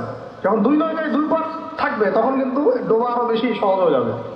এটাও মাথায় রাখেন, তখন কিন্তু পা রাখারও জায়গা পাবেন না। তো এই জিনিসগুলো আমাদের ভালো করে বোঝা দরকার। আল্লাহ পাক আমাদেরকে বোঝার তৌফিক দান করুন। আমাদের কাছে কোরআন আছে ভাই, দ্বীন ইসলাম আছে, নবীর সুন্নাত আছে, আমাদের কোথাও যাওয়ার দরকার নাই। এই সহজ কথাটা আমরা বোঝাতে পারতেছি না। সহজ কথা, আমাদের কাছে কোরআন আছে, হাদিস আছে, রাসূলের সিরাত আছে, সুন্নাত আছে, বরেণ্য উলামায়ে কেরাম আছেন, দেশে 16 কোটি মুসলিম তাওহীদি জনতা আছে। কোথাও যাওয়ার দরকার নেই আমরা আমাদের দেশের ভাগ্য ইনশাআল্লাহ করে নিতে পারবো ইনশাআল্লাহ। আর কারো দালালি করার কোনো দরকার নেই আমাদের। দুঃখজনক হচ্ছে এত কিছুর পরেও, আল্লাহর কসম, এত কিছুর পরেও এখন পর্যন্ত আমাদের দেশটা ভারতীয় দালাল মুক্ত হইতে পারলো না। প্রত্যেকটা ডিপার্টমেন্টে এখন ওদের দালাল বসেই আছে। ভাই একটা নামাজ পড়বে না, তো নামাজ পড়ার জন্য জায়গাটা পাক লাগবে না, কাপড়টা পাক লাগবে না? নাপাক কাপড়ে নামাজ হবে? নাপাক জায়গায় নামাজ হবে? একটা প্লেট নিয়েছেন, খাবার খাবেন, বিরিয়ানি খাবেন, তো বিরিয়ানি খাওয়ার আগে প্লেটটা পরিষ্কার করবেন না? প্লেট যদি পরিষ্কার না হয়, সেখানে বিরিয়ানি খাওয়া যাবে? দেশটা তো পরিষ্কার হচ্ছে না। আগে দেশটা পরিষ্কার করেন, তারপরে বিরিয়ানি খাওয়া যাবে ইনশাআল্লাহ। বরং এখন আমরা ওই ময়লাদের সাথে আপোষ করে চলার চেষ্টা করছি, আঘাত করার চেষ্টা করছি। আবার কেউ তো নিজের গিরগিটি রং পাল্টায় ভিতরে ঢুকে গেছে, এর পাওয়া যাচ্ছে না। আচ্ছা, এরকম আপনারা সবাই বুঝেন, এগুলো আমি খোলামেলা বলার প্রয়োজন নেই। মূল কথা হচ্ছে, একটা বিষয়কে পবিত্র না করে একটা জমি চাষ করব, আগে আমাকে ওই জমিটাকে সার দিতে হবে, কীটনাশক দিয়ে ওটাকে দূর করতে হবে। জমি পবিত্র না করলে এখানে পবিত্র বৃক্ষ রোপণ করা যাবে না। সিম্পল একটা কথা, আপনি বিরিয়ানি খান আর যাই খান, পাত্র পরিষ্কার করতে হবে। এই পাত্র এখনো পরিষ্কার হয় নাই। আল্লাহ পাক আমাদেরকে প্রত্যেকটা মহল থেকে এই বিজাতীয় দালালদেরকে দূর করার তৌফিক দান করুন। এই দেশের ভাগ্য আল্লাহ করবেন ইনশাআল্লাহ। যদি আমরা আমাদের সিরাতের উপর থাকি, রাসূলের সিরাতের উপর থাকি, কোরআন সুন্নাহর উপর থাকি এবং ঐক্যবদ্ধ থাকি, আমাদেরকে পরাজিত করতে পারার মতো কোনো জাতি নাই ইনশাআল্লাহ। পারবে না ইনশাআল্লাহ। এটা আমাদের কনফিডেন্স থেকে বলা না, এটা আমাদের পূর্ণ ইয়াকিন থেকে বলা। কিন্তু সমস্যা হচ্ছে আমরা ওই রাস্তায় হাঁটতেই পারতেছি না। আল্লাহ পাক আমাদেরকে সেই হিকমা এবং প্রজ্ঞা দান করে না। আল্লাহ পাক উপযুক্ত নেতৃত্ব আমাদের সামনে নিয়ে আসে না। এবং দোয়া করি আমরা যেন ইসলামপন্থী সরকার আল্লাহ পাক আমাদের সামনে নিয়ে আসে, যাদেরকে সামনে রেখে আমরা এই পুরো দেশ জুড়ে ইসলামী শরিয়া প্রতিষ্ঠান মেহনত করতে পারি। আল্লাহ পাক সে তৌফিক দান করে। তো শেষ কথাগুলো হচ্ছে এরকম যে এই 10 বছরে প্রচুর নির্যাতন হয়েছে, কিন্তু ইসলাম কিন্তু থেমে যায় না। যখন হামজা মুহাম্মদ রাদিয়াল্লাহু আনহুর মতো মানুষের ইসলাম কবুল করেছেন। আরেকটা কথা মনে রাখবেন, আমাদের নবীজি কিন্তু সাল্লাল্লাহু আলাইহি ওয়াসাল্লাম দুর্বল সাহাবীদেরকে হিজরত করতে বলেছিলেন। কোথায়? আবিসিনিয়াতে। কোথায়? আবিসিনিয়ায়। ওখানে একটা হিজরত হয়েছে। আমাদের নবীজি তায়েফে গিয়েছেন, তায়েফবাসী ইসলাম কবুল করে নাই, তিনি আবার ফিরে আসছেন। এই সময়টাতে ইয়াসরিব থেকে 6 জন যুবক আসছিলেন, তরুণদের কথা বলতে বলেছেন। এইখান থেকে আমি আলোচনা শেষ করে দিব। এখানে ইয়াসরিব থেকে 6 জন যুবক, তরুণ যুবক এসে ইসলামের গতিপথটাকে ঘুরিয়ে দিয়েছে। এটা তরুণরা একটু ভালো করে বুঝবেন। মক্কায় কত বছর ছিলাম আমরা? 13 বছর। কত বছর? 13 বছর। এই 13 বছরে কিন্তু আমাদের কোনো রাজনৈতিক ক্ষমতা ছিল না। ছিল? কোনো রাজনৈতিক ক্ষমতা ছিল না, এমনকি কোনো সামাজিক ক্ষমতা আমাদের ছিল না। আমরা দাওয়াতের কাজ করছিলাম, তাবলীগের মেহনত করছিলাম, এবং তাজকিয়া অর্জন হচ্ছিল, কোরআন শেখানো হচ্ছিল, দারুল আরকামে দিনের মুযাকারা প্র্যাকটিস হচ্ছে। আমাদের কিন্তু কোনো রাজনৈতিক ভিত্তি মক্কায় নাই। এই কারণে মক্কাতে কিন্তু সশস্ত্র জিহাদেরও আয়াত নাজিল হয় না। হয়েছে? হয় না। মদিনায়, এখন মদিনা থেকে যখন 6 জন যুবক আসলেন, এই 6 জন যুবকের নেতার নাম আসাদ বিন জুরারাহ রাদিয়াল্লাহু আনহু। তো তিনি এসে যখন বায়াত করছেন নবীর কাছে, তো তিনি আগে থেকে জানতেন যে শেষ জামানায় একজন নবী আসবে। কি আসবে? ঠিক আমরা এখন যেমন জানি যে শেষ জামানায় একজন নবী আসবেন, তার নাম হচ্ছে ঈসা আলাইহিস সালাম, যার হাতে বাইতুল মুকাদ্দাস বিজয় হবে এবং এই জায়গায় তিনি ইসলামী খেলাফত কায়েম করবেন, যিনি মাসিহুদ দাজ্জালকে হত্যা করবেন। তারও আগে যেমন ইমামুল মাহদি আসবেন। এটা আমরা যেমন জানি, ওই 6 জন যুবক আগে থেকে জানতেন যে শেষ জামানায় একজন নবী আসবেন কুরাইশদের সবচেয়ে বড় গোত্র থেকে, এবং যার নাম হবে আহমদ। কি নাম হবে? এটা তারা কোত্থেকে জানছেন? আগের তাওরাত ইনজিলে লেখা আছে। আগের তাওরাতে ইনজিলে লেখা আছে। এই জন্য আমরা বলি যে শেষ জামানার জ্ঞান অর্জন করাটা খুব জরুরি, না হলে আমরা কখন কি হচ্ছে এটা মোটটা বুঝতে পারবো না। এই পড়াশোনাগুলো আমাদের সিলেবাস থেকে আমরা উঠিয়ে দিয়েছি। আমি খুব দুঃখ পাই একটা জিনিস দেখলে, ইভেন মাদ্রাসার সিলেবাসে দাজ্জাল কেন্দ্রিক কোনো সাবজেক্ট নাই। থাকা দরকার ছিল, কারণ শেষ জামানার সবচেয়ে বড় ফিতনাই তো দাজ্জাল। ওইটা সম্পর্কে আমার আলোচনা দরকার ছিল না। এবং ওই সংক্রান্ত হাদিসগুলো অনেক মিস্টেরিয়াস, ওগুলো অনেক ব্যাপার আছে, ব্যাখ্যা বিশ্লেষণ যারা দরকার সবার। আমরা এটা আলোচনা করছি না। আর আপনাদের শিক্ষা সিস্টেমে তো নাই, জেনারেলদের মধ্যে তো নাই। এখানে তো বললাম 25 বছরের সিরাতই নাই। যাই হোক, আল্লাহ পাক যেন এমন শিক্ষানীতি আমাদেরকে প্রণয়ন করার তৌফিক দান করেন, যার মধ্য দিয়ে একজন ব্যক্তি উভয় শিক্ষা শিক্ষিত হবে ইনশাআল্লাহ। সম্ভব ইনশাআল্লাহ, এটা অসম্ভব কিছু না। আল্লাহ পাক আমাদেরকে তৌফিক দিলে আমরা করে দেখাবো ইনশাআল্লাহ। এগুলো আমরা চাপাবাজি করতেছি না, আমরা কোনো চাপাবাজ আলোচক না। এটা চাপাবাজি করে কথা না, আমরা করে দেখাতে পারবো ইনশাআল্লাহ। করে দেখানো আমাদের কাছে এটা ইনশাআল্লাহ 5 বছরের বিষয়। পুরা দেশের শিক্ষা সিস্টেম চেঞ্জ করে দাও, 5 বছরের বিষয়, কিচ্ছু দরকার নেই, ফ্রি অফ কস্ট। এরপর আসেন, এই যে ইয়াসরিবের 6 জন যুবক, তারা যখন ইসলাম কবুল করে চলে গেল, তারা বসে থাকে নাই। যুবকরা এটা ভালো করে শোনে, তারা ইসলাম কবুল করার পরে কেউ বসে থাকে নাই। তারা দাওয়াতের কাজ করতে থাকলেন। মদিনায় গিয়ে, কোথায়? মক্কাও অমুসলিম রাষ্ট্র, মদিনাও কি তখন? তখন কিন্তু অমুসলিম রাষ্ট্র, তখন কিন্তু সবাই মদিনা ইসলাম কবুল করে নাই। আর আমরা বসে আছি বাংলাদেশে, মুসলিম রাষ্ট্রে, তাও দাওয়াতের কাজ নাই। কথা বুঝতে পারছেন? তারা অমুসলিম রাষ্ট্রে নিজের জীবনের ঝুঁকি নিয়ে, তারা তো তখন সবাই কাফের, মুশরিক, তাই না, মূর্তি পূজারী, তাদের মধ্যে দাওয়াতের কাজ করেছে। যেমন ভারত একটা রাষ্ট্র, এটা একেবারে মূর্তি পূজারী রাষ্ট্র, তাই না, গরুর গোবর টোবর খেয়ে বেড়াচ্ছে। এইরকম রাষ্ট্রে তারা দাওয়াতের কাজ করেছেন, তাওহীদের কালিমা লা ইলাহা ইল্লাল্লাহর কথা বলেছে। আর আমাদের এই দেশে কথা বলতেই কলিজা কাঁপে। বিষয়টা বুঝতে পারেন, তারা সাহাবীদের সাথে আমাদের কত পার্থক্য, তাই না? তো তারা ওই মদিনায় দাওয়াতের কাজ করতে থাকলেন। আর দাওয়াতের কাজ করতে করতে পরের বছর 12 জনকে ইসলাম কবুল করাবেন। কতজন? এবার 12 জন মিলে আবার আসছেন পরের বছর আকাবার বায়াত। এই 12 জনকে নবী সাল্লাল্লাহু আলাইহি ওয়াসাল্লাম বায়াত করালেন। বায়াত একটা কিন্তু গুরুত্বপূর্ণ বিষয় ইসলাম। আপনি মুখে মুখে একজনকে ভালোবাসেন, হ্যাঁ অমুক আলেমকে আমি খুব ভালোবাসি, অমুক ওস্তাদকে, অমুক শাইখকে আমি খুব ভালোবাসি, কিন্তু আপনি তার হাতে বায়াতবদ্ধ না। এই ভালোবাসা একদিন থাকবে, একদিন নাও থাকতে পারে, ঠিক আছে? কিন্তু আপনি যখন কোনো মুহাক্কিক, কোনো আলেমের কাছে, কোনো বুজুর্গের কাছে, আল্লাহর ওলির কাছে বায়াতবদ্ধ থাকবেন, আপনার জীবনটা একটা গোছানো শৃঙ্খলার মধ্যে থাকবে। তার মাশওয়ারা ছাড়া আপনি ডানে বামে তখন লড়তে পারবেন। এটা জরুরি জিনিস ছিল, এটা আমরা স্কিপ করেছি। আর এটাকে অনেক কিছু কিছু কিছু ক্ষেত্রে কিছু ভণ্ড পীর নিয়ে নিয়েছে আর কি, তখন ওটা বিতর্কিত হয়ে গেছে। কিন্তু এটা কিন্তু একটা গুরুত্বপূর্ণ কাজ ছিল। যেমন আপনি কারোর হাতে বায়াতবদ্ধ, তার মানে আপনি তাকে আপনার মুরব্বী মানেন। আপনার কি মানেন? মুরব্বী মানে। এই সিলসিলা চলে আসছে রাসূল সাল্লাল্লাহু আলাইহি ওয়াসাল্লাম থেকে। এখন এই 12 জনকে নবীজি বায়াত করালেন। এই 12 জন একটা রিকোয়েস্ট করলো, ইয়া রাসূলুল্লাহ, আমাদের মদিনা একটা উর্বর জায়গা, আপনি যদি আপনার সাহাবীদের মধ্যে একজন যোগ্য সাহাবীকে পাঠাতেন, তাহলে উনি গিয়ে মদিনায় দাওয়াতের কাজ করতো, তাহলে ইসলাম আরো সম্প্রসারিত হতো। এটা কাদের কথা ছিল? এই 12 জন।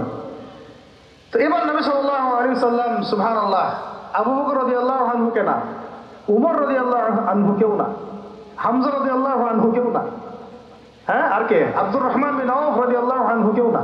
জান্নাতের সুসংবাদ প্রাপ্ত 10 জন সাহাবীর যে লিস্ট আছে, এই লিস্টের কোন সাহাবীকে তিনি পাঠালেন না। বরং তিনি একজন ধনীর দুলাল ছিলেন, ইসলামের জন্য সব বিসর্জন দিয়েছেন। এমন ভাবে বিসর্জন দিয়েছেন যে তার গায়ে ফসকা পড়ে গিয়েছিল। উহুদ যুদ্ধের দিন তাকে দাফন করা হয়েছে শাহাদাতের পরে, মানে কাফনের 2 টুকরা কাপড় পর্যন্ত পাওয়া যায় নাই। কিন্তু তিনি ছিলেন মক্কার ধনীর দুলাল, যার পারফিউমের গন্ধ মানে এক রাস্তা দিয়ে হাঁটলে ওই রাস্তা সবাই পেত যে হ্যাঁ, এটা ওই ব্যক্তির পারফিউম। তার মতো কাপড় আর কারো ছিল না। এত লাক্সারিয়াস লাইফ লিড করতেন, বাংলাদেশের সবচেয়ে কোটিপতি ছেলের মতো মনে করেন। এইরকম ধনীর একজন দুলাল ইসলাম কবুল করার পর তার অবস্থা এমন হয়েছে যে তাকে এক কাপড়ে দাফন করা হয়েছে। সুবহানাল্লাহ। তা উহুদের মাঠে। বিখ্যাত সাহাবী, বিখ্যাত দাঈ ইলাল্লাহ, তার নাম মুসআব বিন উমাইর রাদিয়াল্লাহু আনহু। মুসআব বিন উমাইর নাম মুখস্থ থাকবে তো ইনশাআল্লাহ। এগুলো মুখস্থ করা উচিত। বাংলাদেশের মানুষ মানে কি বলবো, যে জয় বাংলা শব্দটা যতবার বলছে সাল্লাল্লাহু আলাইহি ওয়াসাল্লাম ততবার বলে নাই। এমন একটা জাহালাত। যারা আপনারা ধর্মনিরপেক্ষ রাজনীতি করেন, তারা আপনাদের নেতাদের নাম যতবার নেন, রাসূলের নামও ততবার নেন না। আবার আপনারা যখন ধর্মনিরপেক্ষ রাজনীতি করেন, আপনারা আপনাদের নেতার নাম যতবার নেন দিনে, আল্লাহ রসুলের নামও ততবার নেন না। তাহলে কিভাবে আপনাদের দ্বারা আমাদের কম সফল হবে? কিভাবে সফল হবে? কিভাবে জাতিকে আপনি সফলতার পথ দেখাবেন? তো মুসআব বিন উমাইর রাদিয়াল্লাহু আনহুকে নিয়ে আমাদের গল্প থাকা উচিত ছিল বইয়ের মধ্যে, হ্যাঁ, থাকা উচিত ছিল না? আর আলাদা কিতাব না হোক, অন্তত একটা চ্যাপ্টার থাকতে পারতো তাকে নিয়ে। ইসলামের ইতিহাসের প্রথম দায়ী মুসআব বিন উমাইর আছে, ওই লারেলাপ্পা আছে বইয়ের মধ্যে, ভং সং এগুলো আছে, এলজিবিটি আর কি বলবো, এগুলো আছে বইয়ের মধ্যে। হ্যাঁ, মেয়ে মন চায় ছেলে হইতে, ছেলে মন চায় মেয়ে হইতে। আরে মানে এগুলোকে কি বলবো, এগুলোকে কানে কপালে খালি পিটানো দরকার। সত্যি, আসলে জানেন মায়ের উপর কোনো ওষুধ নাই।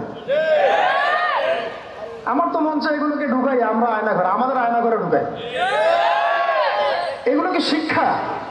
একটা ছেলের মন চায় মেয়ে হইতে, ওর মন চায় ছেলে হইতে। আর এইগুলা আমাদের ছেলে মেয়েদের পাঠ্যপুস্তকের মধ্যে ঢুকাই দিল। আর আমরা 90% মুসলিম, কিছুই বললাম না, অনলাইনে লেখালেখি করলাম, যে একটা মানববন্ধন করলাম, খালাস, শেষ। তাহলে এখন যদি এই বিপ্লবের পরে পরিবর্তিত বাংলাদেশেও যদি আমাদেরকে এগুলোই দেখতে হয়, তাহলে তো বলবো যে জেলাও সেই কত হইল। পরিবর্তিত বাংলাদেশের শিক্ষানীতির মধ্যে যদি এগুলোই থাকে, তাহলে তো বলবো জেলাও সেই কত হলো। কি পার্থক্য হলো? এগুলো পরিবর্তন করতে হবে। আল্লাহ পাক আমাদের ঊর্ধ্বতন কর্তৃপক্ষকে বোঝার তৌফিক দান করেন। যোগ্যদের কথা মূল্যায়ন আপনারা করবেন না, যোগ্যদের কথা মূল্যায়ন করবেন না। রামসাম যদুমধু নিয়ে বসাইছেন সব জায়গায়, কিছুই বোঝে না দেশের রাষ্ট্র অর্থনীতির শিক্ষা, বসে আছে দায়িত্বে। মানে এটা কলেজের ক্যান্টিন নাকি? কলেজের ক্যান্টিন সবাই বসে চা খাইতে বসছে, সেটা এরকম কি? ওলামায়ে কেরামদের মধ্যে মুহাক্কিক ওলামায়ে কেরামদের 2-3 নাই। কার সাথে মাশওয়ারা করতেছে? পরামর্শ আলেমদের সাথে মাশওয়ারা নেই। মাঝে মাঝে ডাকে চা খাই দেয়, এই পর্যন্ত। এগুলো কি? তার মানে আপনারা ঘুরে ফিরে আগের সেই ওই সেকুলারিজমই প্রতিষ্ঠা করতে চাচ্ছেন, কিন্তু একটু নতুন আঙ্গিকে। আল্লাহর কসম করে বলতেছি, বাংলাদেশের তাওহীদি জনতা এবার এগুলো সহ্য করবে না। যদি ইসলামপন্থী আমাদের মুরব্বীরা, তুল্লাবরা, আমাদের ইসলামপন্থী জামায়াতগুলো যদি মাঠে থাকে, এই কাজ আপনারা করতে পারবেন। কিচ্ছু লাগতো না যদি হেফাজতে ইসলাম তার যদি রাজনৈতিক দূরদর্শিতায় সবসময় মাঠে থাকতো, প্রত্যেকটা জায়গায় রাজনৈতিক ক্ষেত্রে হেফাজতে ইসলামকে টক্কর দিয়ে কেউ বাংলাদেশের শাসন ক্ষমতায় যেতে পারত। এখন আমাদের মুরব্বীরা এগুলো নিয়ে ফিকির করবেন ইনশাআল্লাহ, আমরা আশা করি। কোনো দিকে চিন্তা করার দরকার নাই। জীবন দেওয়ার জন্য হাজার হাজার লক্ষ লক্ষ তুল্লাব রেডি আছে, লাখ লাখ তুল্লাব রেডি আছে। আপনারা মাঠে যান, মাঠে থাকেন, রাজনীতি করেন।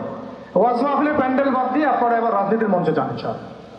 কারণ আমাদেরকে ইসলামকে রাষ্ট্র ক্ষমতায় নিতে হবেই যদি আমরা অস্তিত্ব টিকে রাখতে চাই। না হলে যদি ওই যে চট করে যারা ঢুকে পড়তে চায় তাদের যদি কেউ কখনো ঢুকে পড়ছে, তাহলে আমাদের কল্যাণ থাকবে না, কিছুই থাকবে না, থাকবে গাছ, না থাকবে কোনো ফল। এই জিনিসটা আমাদের বোঝা উচিত। আল্লাহ পাক আমাদেরকে বোঝার তৌফিক দান করেন। তো এখান থেকে শেষ হয়ে যাবে ইনশাআল্লাহ, একটু ধৈর্য ধরেন। এই যে 12 জন যুবকের কথা বললাম, তার সাথে দায়ী সাহাবীকে বাড়ানো হলো, তার নাম কি? এবার শুনেন, এই সাহাবী রাদিয়াল্লাহু আনহু 1 বছরের মধ্যে, কত বছর? 1 বছর দাওয়াতি কাজ করে তিনি পুরা মদিনার 75টা ফ্যামিলিকে ইসলাম কবুল করেছে। কতটা? এবার তার পরের বছর এই 75টা ফ্যামিলি আল্লাহর নবীর কাছে এসেছে সাল্লাল্লাহু আলাইহি ওয়াসাল্লাম। ইয়া রাসূলুল্লাহ, আমরা ইসলাম কবুল করতে চাই।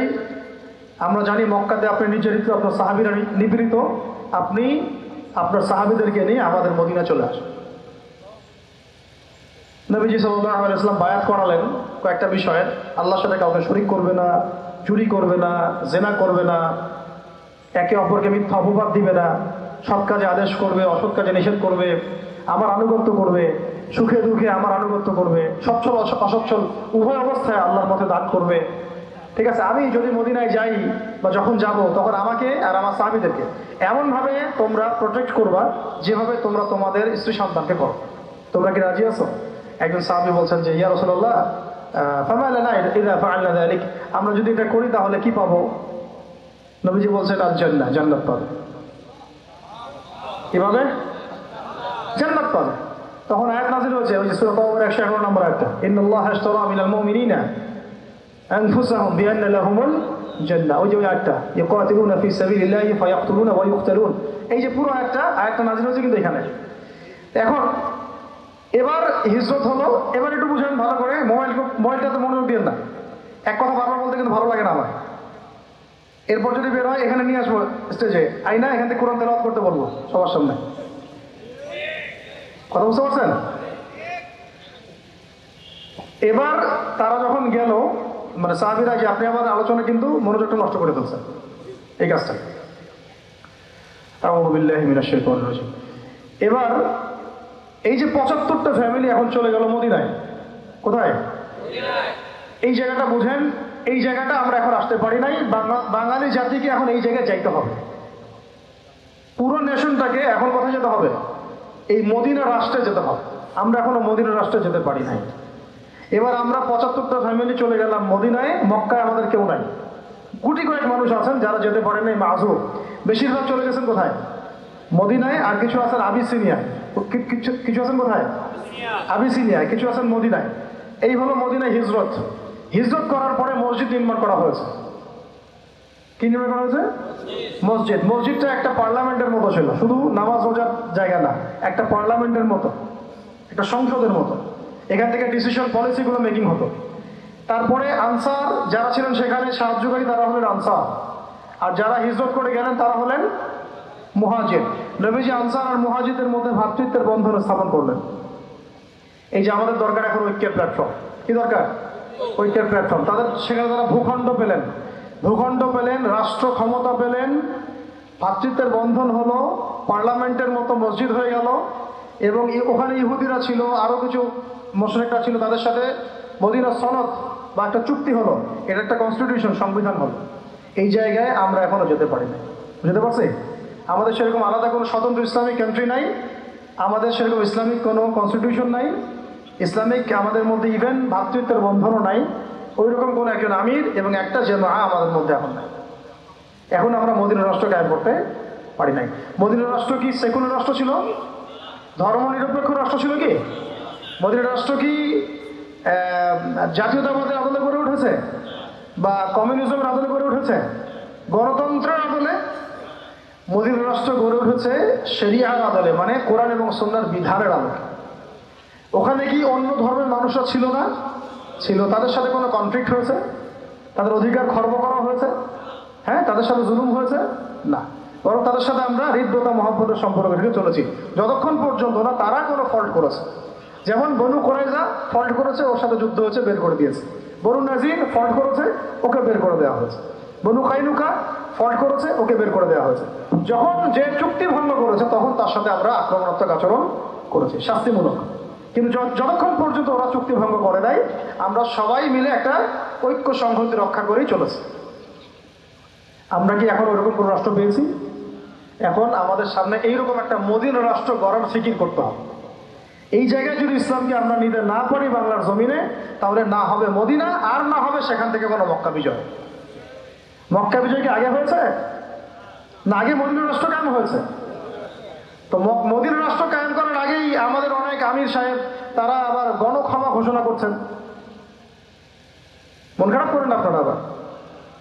হ্যাঁ, আমাদের অনেক আমির কি করছেন? গণক্ষমা ঘোষণা করছেন। আপনি তো মক্কা বিজয় করেন না এখন যে গণক্ষমা ঘোষণা করবেন। কেন গণক্ষমা ঘোষণা করবেন? কোন অধিকারে, কোন রাইটসে?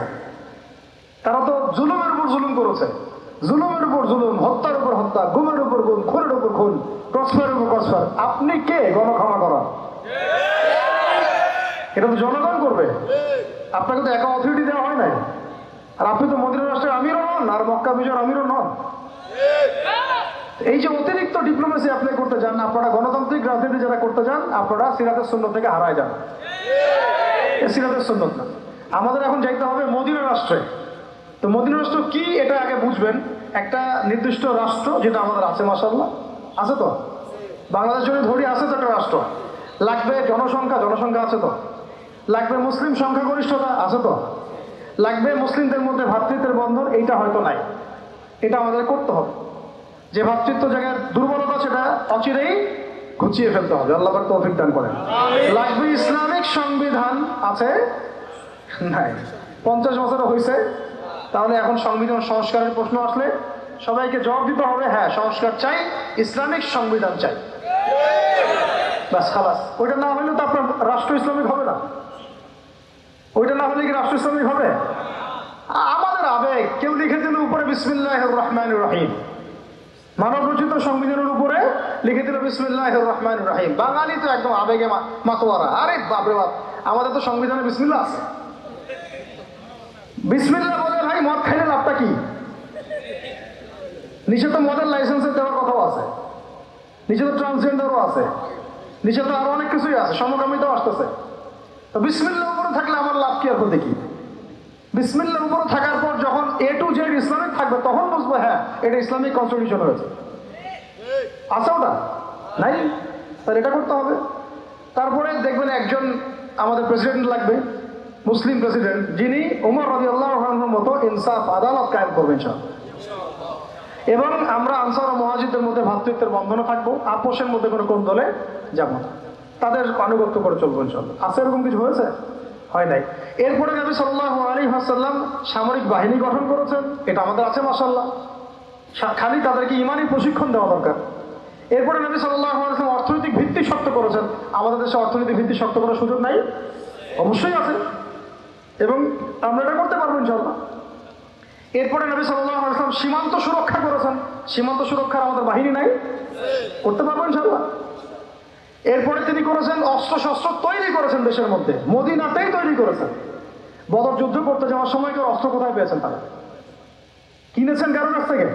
তৈরি করেছেন কোথায়? মদিনায়। তো আমরা আমাদের দেশে বিশ্বমানের অস্ত্র তৈরি করতে পারি না? করা হয়েছে বিগত 50 বছরে? হয় না।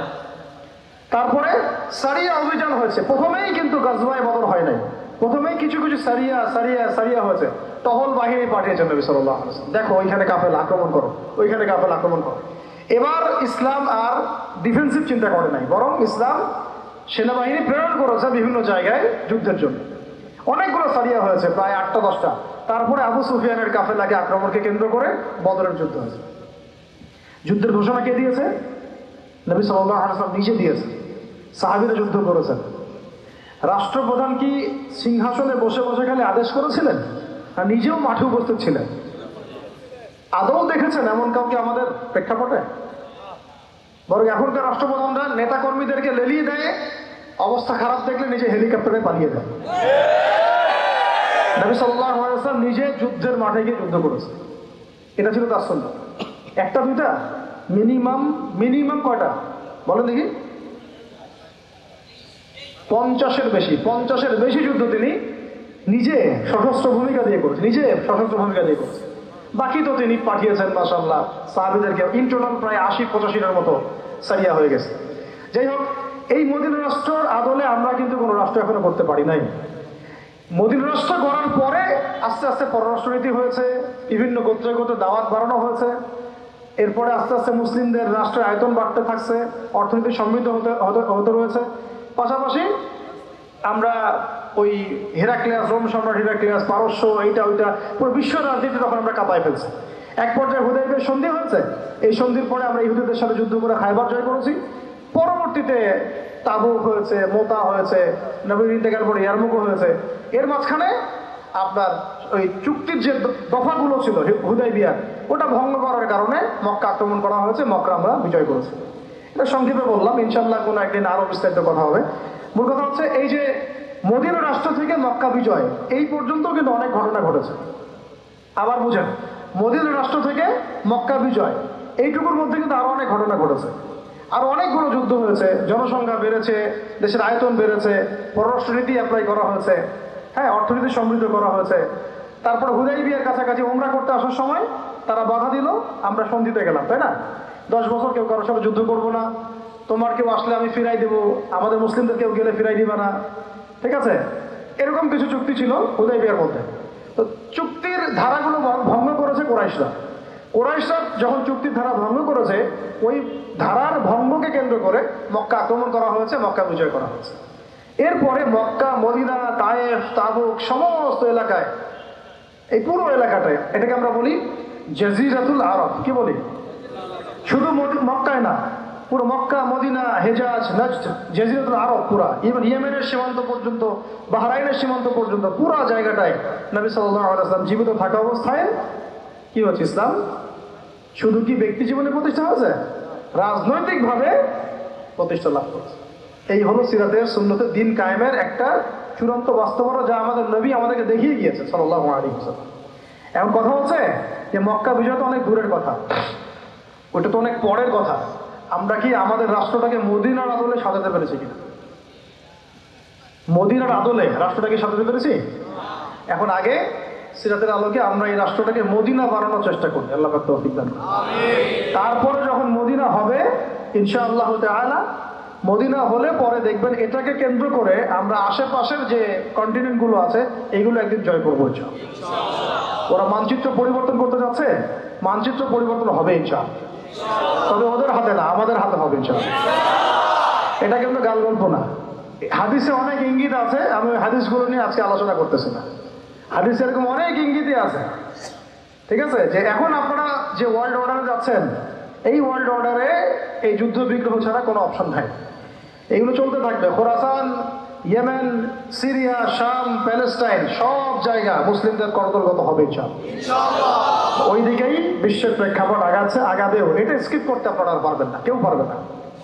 এখন এখান থেকে যারা পালায় বাঁচতে চাবে ওরাও ধরা খাবে, যারা সম্মুখ সারিতে থেকে যুদ্ধ করবে ওরাও ইনশাআল্লাহ সাফল্যমণ্ডিত হবে ইনশাআল্লাহ। আমরা কোন পথ বেছে নেব সেটা আমাদেরকে ফিকির করতে হবে। সবার আগে আমাদের ফিকির হবে কি? এই রাষ্ট্রটাকে মদিনার আদলে একটা রাষ্ট্রে পরিণত করা। আল্লাহ পাক আমাদেরকে সেই তৌফিক দান করুন। তারপরে ইনশাআল্লাহ সাপের লেজ কাটলে মাথাও কাটবো ইনশাআল্লাহ। তবে কাজ অনেক। এইটা সিরাত যত সহজে বলে দিলাম যে এইভাবে এটা হয়েছে, কাজগুলো এত সহজ না। কাজগুলো এত সহজ, একটা দিন একটা রাত অনেক কিছু, একটা দিন একটা রাত অনেক। সিরাতের পুরো বইটা আজকে বাসায় গিয়ে পড়বেন। অন্তত আজকে যদি পুরোটা পড়তে না পারেন, 1 সপ্তাহ সময় নেন, 2 সপ্তাহ সময় নেন, পুরো সিরাতটাকে পড়েন। পড়ার পরে দেখবেন ইনশাআল্লাহ যে কথাগুলো বুঝতে আপনার অসুবিধা মনে হয়েছে এটাও বুঝে ফেলবেন ইনশাআল্লাহ। তো আল্লাহ পাক যেন আমাদের সবাইকে এই দেশটাকে মদিনার আদলে একটা ইসলামিক রাষ্ট্রে পরিণত করার তৌফিক দান করেন। এত কথা হচ্ছে সোজা কথা, আমরা মদিনার সনদের মতো আমাদের কনস্টিটিউশন চাই, সোজা কথা। এত কথা তো দরকার নাই তাদের সাথে। আমরা কোনো মানব রচিত তন্ত্রমন্ত্র চাই না। ইসলামিক যে শরিয়া, ইসলামিক শরিয়ার আলোকে আমরা একটা মদিনার রাষ্ট্রের আদলে একটা রাষ্ট্রীয় কাঠামো চাই। এখন যদি আপনি করেন আলহামদুলিল্লাহ, না করলে আরেক ভাই করবে, না করলে ইনশাল্লাহ একদিন না একদিন ওলামায়ে কেরামরাই করবেন ইনশাআল্লাহ। আশা করি সিরাতের আদলের এই দিন প্রতিষ্ঠার যে ব্যাপারটা এটা আপনারা বুঝতে পেরেছেন। এখানে সবচেয়ে বড় ভূমিকাই ছিল কিন্তু যুবকদের। কাদের? তরুণ সাহাবী বেশি ছিলেন। তারা নবী সাল্লাল্লাহু আলাইহি ওয়াসাল্লামের এমনভাবে আনুগত্য করতেন যে তার থুথু পর্যন্ত মাটিতে পড়তে দিতেন না, গায়ে মেখে ফেলতেন। আর ওযুর পানি গড়িয়ে পড়তে দিতেন না, গায়ে মেখে ফেলতেন। তার দিকে কেউ একটা বাঁকা চোখে তাকালে তারা চোখ উপড়ে ফেলতেন। এইরকম ছিল তাদের একটা ডেডিকেশন। কাউকে শহীদ করা হচ্ছে, তার আগে বলা হচ্ছে যে তোমার জায়গায় যদি মুহাম্মদ সাল্লাল্লাহু আলাইহি ওয়াসাল্লামকে মারা হয় তুমি কি খুশি হবা? সে বলছে তাকে মারা তো বহু দূরের কথা, তার একটা চুল বাঁকা হোক এটাও বিচার। তো এই যে বিষয়গুলো তরুণদেরকে শিখতে হবে। অনেক সহজে গল্প হয়তো বলা হলো, সিরাতের আদলে বলা হলো, কিন্তু কাজ অনেক আমাদের। কাজটা শুরুই হবে আপনার একদম এখলাস থেকে, তারপরে ঈমান থেকে, তারপরে পড়াশোনা থেকে, ওলামায়ে কেরামের সোহবত থেকে, বেশি বেশি আমল থেকে, সাহাবীওয়ালা জিন্দেগি থেকে, হালাল খাওয়া থেকে, নবী সুন্নাহ মেনে চলা থেকে, তারপর দাওয়াতের মেহনত, সাহসী হওয়া, জ্ঞান অর্জন করা, প্রচুর দাওয়াতের কাজ প্রয়োজন, উম্মাহকে ঐক্যবদ্ধ করা প্রয়োজন, ওলামায়ে কেরামের সাথে তাআল্লুক রাখা প্রয়োজন, এবং সামনে যেটা হবে সেখানে আমাদের সক্রিয় অংশগ্রহণ প্রয়োজন। দেখেন বুঝতে পারছেন ইনশাআল্লাহ। আল্লাহ পাক আমাদেরকে এই কাজগুলো বাস্তবে করার তৌফিক দান করেন। সুবহানাকা আল্লাহুম্মা ওয়া বিহামদিকা আশহাদু আল্লা ইলাহা ইল্লা আনতা আস্তাগফিরুকা ওয়া আতুবু ইলাইক। গাজওয়াতুল হিন্দ একটা প্রশ্ন আসে, এইটার ব্যাপারে একটা বই আসতেছে বাজারে ইনশাআল্লাহ, অচিরেই একটা বই আসতেছে ইনশাআল্লাহ। এই জন্য আমি নিজে থেকে কোনো অ্যান্সার দিচ্ছি না। এই বইটা আমাদের মোহতারাম ওস্তাদ আব্দুল মালিক সাহেব লিখতেছেন ইনশাআল্লাহ।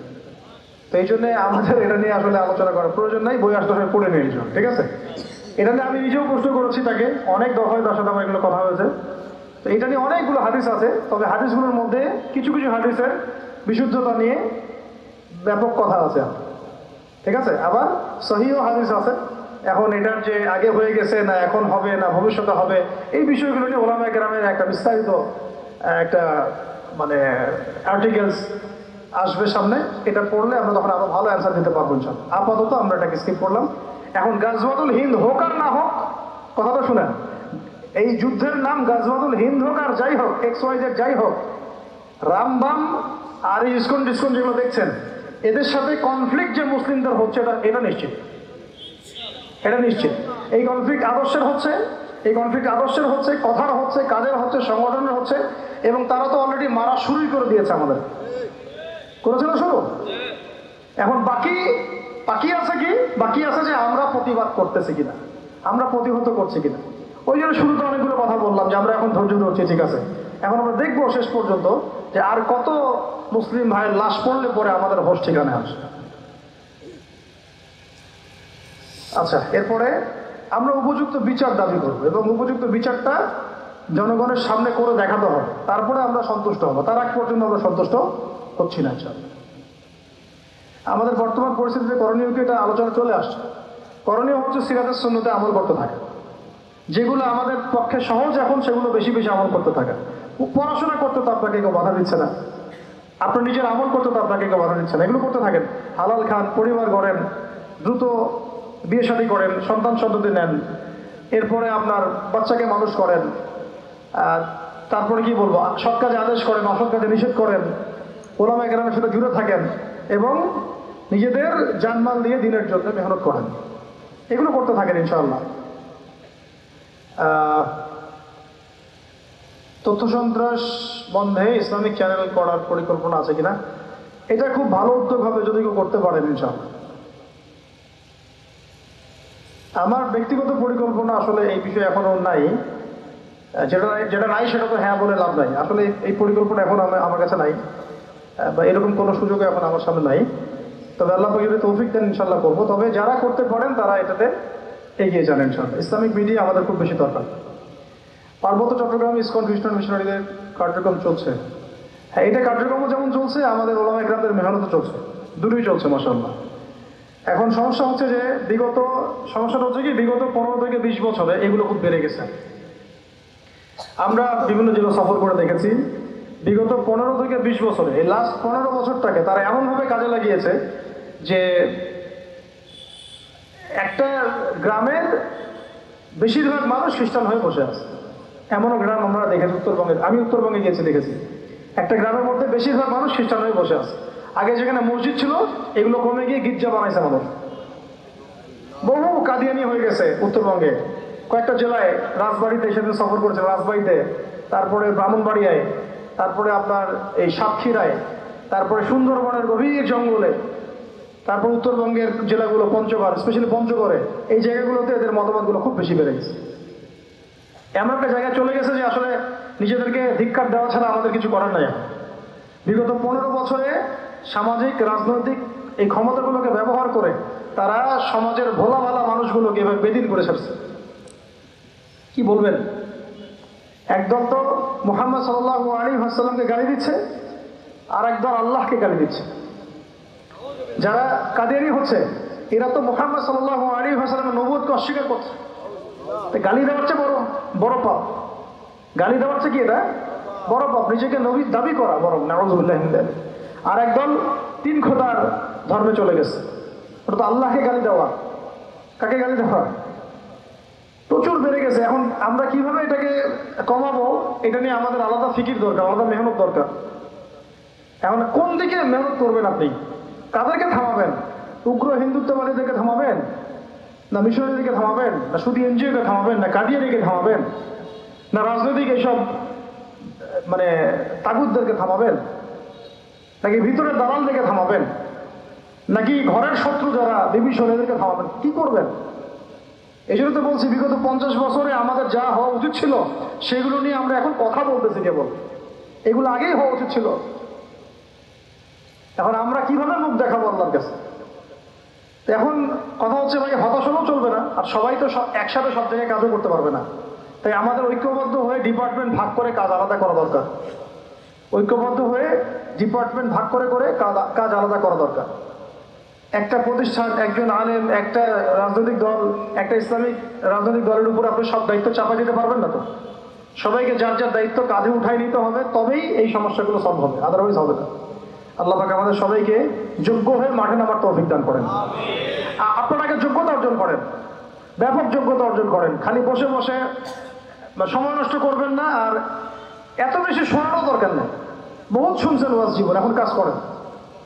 ওয়াজ তো জীবনে বহুত শুনছেন, কি করতে হবে এটা আপনিও বুঝেন ভালো করে, প্লাস এখন কাজে নেমে পড়েন। আল্লাহ পাক তৌফিক দান করেন। আমি এটা সুদ নিয়ে প্রশ্ন করছেন এক ভাই, যে এনজিওতে জড়িত, টাকা ধার দিতে চায় না, সুদ থেকে বাঁচার উপায় কি? আসলে সুদ থেকে বাঁচার কোনো উপায় নেই। এখন সত্যি কথা বলবো, সুদ থেকে বাঁচার কোনো উপায় নেই। ইকোনমিক্স যারা বুঝবেন তারা বুঝবেন, যারা বুঝবেন না তারা তো আমার কথা বুঝবেন না। বাংলাদেশ সেন্ট্রাল ব্যাংক আছে আন্ডার ওয়ার্ল্ড ব্যাংকের আন্ডারে। ওয়ার্ল্ড ব্যাংক এবং ফেডারেল রিজার্ভ এই দুটা একসাথে। এর আন্ডারে আছে মনিটারি সিস্টেম IMF, এর আন্ডারে সেন্ট্রাল ব্যাংক চলে। সেন্ট্রাল ব্যাংকের আন্ডারে সব বেসরকারি ব্যাংক চলে। কোত্থেকে সুদ থেকে বাঁচবেন আপনি? একজনের সাথে একজন রিলেটেড। সুদ থেকে বাঁচতে হলে পাহাড়ে যাইতে হবে, গিয়ে হাল চাষ করে একা একা খাইতে হবে, হ্যাঁ, অথবা দূরের কোনো গ্রামে গিয়ে জমি চাষ করে নিজের ফসল নিজে খেয়ে বাঁচতে হবে আমাকে। তাও তো ট্যাক্স দিতে হবে মনে হয়, ট্যাক্স আছে। ইভেন এমন একটা অবস্থা যে ইলেকট্রনিক যে মানিগুলো আমরা ইউজ করতেছি এর মধ্যেও সুদ আছে। আপনার নগদে আছে, আপনার বিকাশে আছে, রকেটে আছে, ব্যাংকে রাখতেছেন সেখানে আছে, এনজিওগুলোর মধ্যে আছে। সুদ যে কত প্রকার সেটা তো মানুষ জানেও না, বুঝেও না। যে টাকাটা আপনি নিচ্ছেন, কাগজের টাকাটা আপনার পকেটে, ওই কাগজের টাকার ভিতরেও সুদ আছে। এ তো বহুদিন আগে বলছিলাম এগুলো, 5-10 বছর, 5-7 বছর আগের কথা। মানুষ বুঝে না, ইকোনমিক্স তো পড়ে না। এখন বাঁচার উপায় কি? বাঁচার উপায়, সত্যি বলতে বাঁচার 100% বাঁচার উপায় এখন আমাদের সামনে নাই। কিন্তু সর্বোচ্চ সেফ থাকার জন্য ইসলামিক ব্যাংকিং সিস্টেম, কৃষিভিত্তিক অর্থনীতি, সাস্টেইনেবল কারেন্সি এবং ইন্ট্রেন্সিক ভ্যালুওয়ালা কারেন্সি, এগুলো ওয়ার্ডও বুঝবেন অনেকে। একটা এক্সাম্পল দিই, খালি আফগানিস্তানের দিকে তাকান, কার দিকে? আস্তে আস্তে আস্তে আস্তে সুদ থেকে বের হয়ে কিভাবে আসতে হয় তারা দেখাই দিচ্ছে, কিন্তু 100% পারতেছে না, পারা সম্ভব না, কারণ ওয়ার্ল্ড ব্যাংকের সাথে ডিল আছে। তো কিন্তু আল্লাহ পাক তো আমাদের ওজোর জানেন না? আল্লাহ পাক আমাদের চেষ্টাটা দেখবেন। বিগত 50 বছরে সুদ থেকে বের হওয়ার কোনো চেষ্টাই করা হয়, হ্যাঁ, একটা শুধু চেষ্টা আমি বলবো, আমাদের ইসলামিক ব্যাংকিং সেক্টরে যে ভাইরা আছেন, এই ভাইরা কিছু চেষ্টা করছে, কিন্তু ওই ভাইদেরকেও আমরা যেভাবে মানে কি বলবো, ওয়াশিং মেশিনে ঢুকায় ধোয়া শুরু করছি না, তো ওই চেষ্টাও তো আমরা করি নাই। আমি একটা জিনিস, আসলে এটা আমার বুঝে আসে না, আমি একটা জিনিস দেখেছি যে দিনের কোনো বিষয়, একটা ফতোয়া, একটা মনে করেন ফতোয়া, একটা ক্রিটিক্যাল বিষয় বা সেমি ক্রিটিক্যাল বিষয় যদি কোনো ফতোয়া আমি দেই, আদনান সাহেব দেয়, এই ফতোয়া নিয়ে ব্যাপক চর্চা হবে আমাদের ইলমি মহলে আর কি। যদি ফতোয়াটা মনে হয় যে না, এই ফতোয়াটা তো আগে এরকম করে আসে না, যেমন ধরুন আমি বললাম ফর এক্সাম্পল আমি বললাম যে IMF বা ইন্টারন্যাশনাল মনিটারি ফান্ড, এই ফান্ডের আন্ডারে যে কারেন্সিগুলো আছে, এই কারেন্সিগুলোর মধ্যে সুদ আছে, এই কারেন্সিগুলো দিয়ে লেনদেন করা নাজায়েজ। ধরেন, আমি একটা কথা বলি, ধরেন, আমি কিন্তু ফতোয়া দেইনি, একটা এক্সাম্পল দিলাম যে ধরেন এটা আমি বললাম, এটা নিয়ে ব্যাপক আলোচনা হবে। আদনান সাহেব বলেছেন IMF এর আন্ডারে ব্যাংকিং সিস্টেম করা যাবে না, হ্যাঁ, এই কাগজের টাকার কথা উনি বলেছেন, কাগজের টাকার মধ্যে সুদ আছে, তাহলে সুদ থাকলে কিভাবে এটা জায়েজ হয়, তাই না? ব্যাপক চর্চা হবে। কেন চর্চা হবে? কারণ হচ্ছে এই ফতোয়াটা একটা মূলধারার মানুষদের থেকে আসে না, মূলধারার ওলামা কেরামদের থেকে আসে না। কারণ আমরা কামিং ফ্রম জেনারেল ব্যাকগ্রাউন্ড, আপনি এসে ইসলামিক পড়াশোনা করে ফতোয়া দিচ্ছেন, এই জন্য আপনার ফতোয়াটাকে এত চুলছেরা বিশ্লেষণ করা হবে, ঠিক আছে? মানে আমরা ধর্মীয় অঙ্গনে আমরা কখনো কখনো যোগ্য মানুষদেরকেও স্থান দিতে চাচ্ছি না, কিন্তু অর্থনৈতিক ক্ষেত্রে ব্যাংকিং সেক্টরে, ভালো করে শুনেন, অর্থনৈতিক ক্ষেত্রে ব্যাংকিং সেক্টরে, দেশের শিক্ষানীতিতে, দেশের বাণিজ্যে, দেশের ফাইন্যান্সে এবং দেশের রাজনীতিতে, এখানে সমস্ত অঙ্গনে লক্ষ লক্ষ জেনারেল শিক্ষিত মানুষ যারা কোরআন পর্যন্ত তেলাওয়াত করতে পারে না, তাদের দাসত্ব আমরা ঠিকই করতেছি। ব্যাস, খালাস, এই হলো আমাদের বুদ্ধিভিত্তিক দাসত্ব। তো এই অঙ্গনগুলোতে আপনারা কেন মুভ করছেন না? তাহলে এই অঙ্গনগুলোতে মুভ তো করতে হবে তাদেরই, যাদের মধ্যে ওহীর জ্ঞান আছে, যাদের মধ্যে কোরআন সুন্নাহর ওহীর জ্ঞান আছে। আপনাদেরকেই তো দেশের শিক্ষানীতিতে মুভ করতে হবে, অর্থনীতির মধ্যে মুভ করতে হবে, ব্যাংকে মুভ করতে হবে, ফাইন্যান্সে মুভ করতে হবে, পলিটিক্সে মুভ করতে হবে, নাহলে এই বড় বড় সেক্টরগুলো তো এদের আন্ডারে থেকে যাবে। একটা ফতোয়া নিয়ে যখন আমরা এত কনসিয়াস হয়ে যাই, পুরো দেশের এই সিস্টেমগুলো নিয়ে আমরা মোটেই কনসিয়াস হই না। এই জিনিসগুলো আমাদের ভাবা দরকার। আমি এই বিষয়গুলোতে আমাদের বড়দের দৃষ্টি আকর্ষণ করবো। খুলাফায়ে রাশিদার সময় কি ডেমোক্রেটিক সিস্টেম ছিল কিনা? এটা আমাদের দেশের ডেমোক্রেসি সিস্টেমের মতো ছিল না। এটাকে যারা বর্তমান ওই আব্রাহাম লিঙ্কনের ডেমোক্রেসির সাথে তুলনা করছেন, এটা সরাসরি একটা গলত অর্থ করে নিচ্ছে না। এটা ডেমোক্রেটিক সিস্টেম এইরকম ছিল না। একটা তো হচ্ছে আম জনগণ সবার রায় নিয়ে চলা, এটা তো খারাপ না, আম জনগণ রায় দিবেন, তো তাদের অধিকার আছে। সমস্যাটা কোথায়? সমস্যা হচ্ছে যে এখানে 500 জন বসে আছেন, 400 জন বললেন যে মদ হালাল, ভোট দিলেন মদ হালাল, সুদ হালাল, ফ্রি মিক্সিং করা যায়, অথবা LGBT চালু করে দাও, আপনারা হ্যাঁ হ্যাঁ ভোট দিলেন। আর 100 জন বললো না। এখন আমাদের আব্রাহাম লিঙ্কনের গণতান্ত্রিক পদ্ধতিতে কোনটা জায়েজ হবে? ওই 400 জনের রায়টা নেওয়া হবে, সিম্পল, ঠিক আছে তো? কিন্তু ইসলামিক ডেমোক্রেটিক, ইসলামিক সেন্সে যে ডেমোক্রেসির কথা বলছেন, ওখানে এটা প্রাধান্য পাবে। বরং ওই 400 জন কেন, কেউ যদি না বলে, কেউ যদি কোনো কিছু না বলে, তবুও এগুলো হারামে থেকে যাবে। বুঝতে পারছি? একটা ভোটও যদি এখানে পক্ষে নাও পড়ে, তবুও এটা হারামে থেকে যাবে। এটাকে যারা গুলায় ফেলতেছেন তারা ভুল করতেছে। এটা সেই ডেমোক্রেসি না। আর এটা সর্বোচ্চ বলতে পারি যে আমার সামনে কোনো অপশন খোলা নাই, এটা মনদের একটা ভালো রাস্তা, সর্বোচ্চ। যে হ্যাঁ আমি এখানে ইলেকশনে যাচ্ছি, ইসলামিকভাবে আমি রাজনীতি করতেছি যাতে ইসলামকে আমি রাষ্ট্র ক্ষমতা নেওয়া যায়, এটা আপনি বলতে পারেন সর্বোচ্চ এখন কোনো উপায় না দেখে আমি একটা উপায়ের দিকে গিয়েছি। আমার সামনে এখন অন্য কোনো উপায় দেখতে পাচ্ছি না বলে আমি মন্দের ভালো মনে করে এখানে গিয়েছি। এটাই জিহাদ বললে ভুল হবে, এটা জিহাদ না। এটা কি না? এটা কোনো অংশে এটা জিহাদ না। একজন আমি কিভাবে দায়ী হতে পারি? পড়াশোনা করতে হবে ভাই, 1 নম্বর কথা। 2 নম্বর কথা, ওস্তাদের সহবতে পড়তে হবে এবং দীর্ঘ সময় পড়তে হবে, 1 দিন 2 দিন না। আপনি নিজে টার্গেট করেন আমি আগামী 5 বছর 10 বছর এইভাবে পড়বো।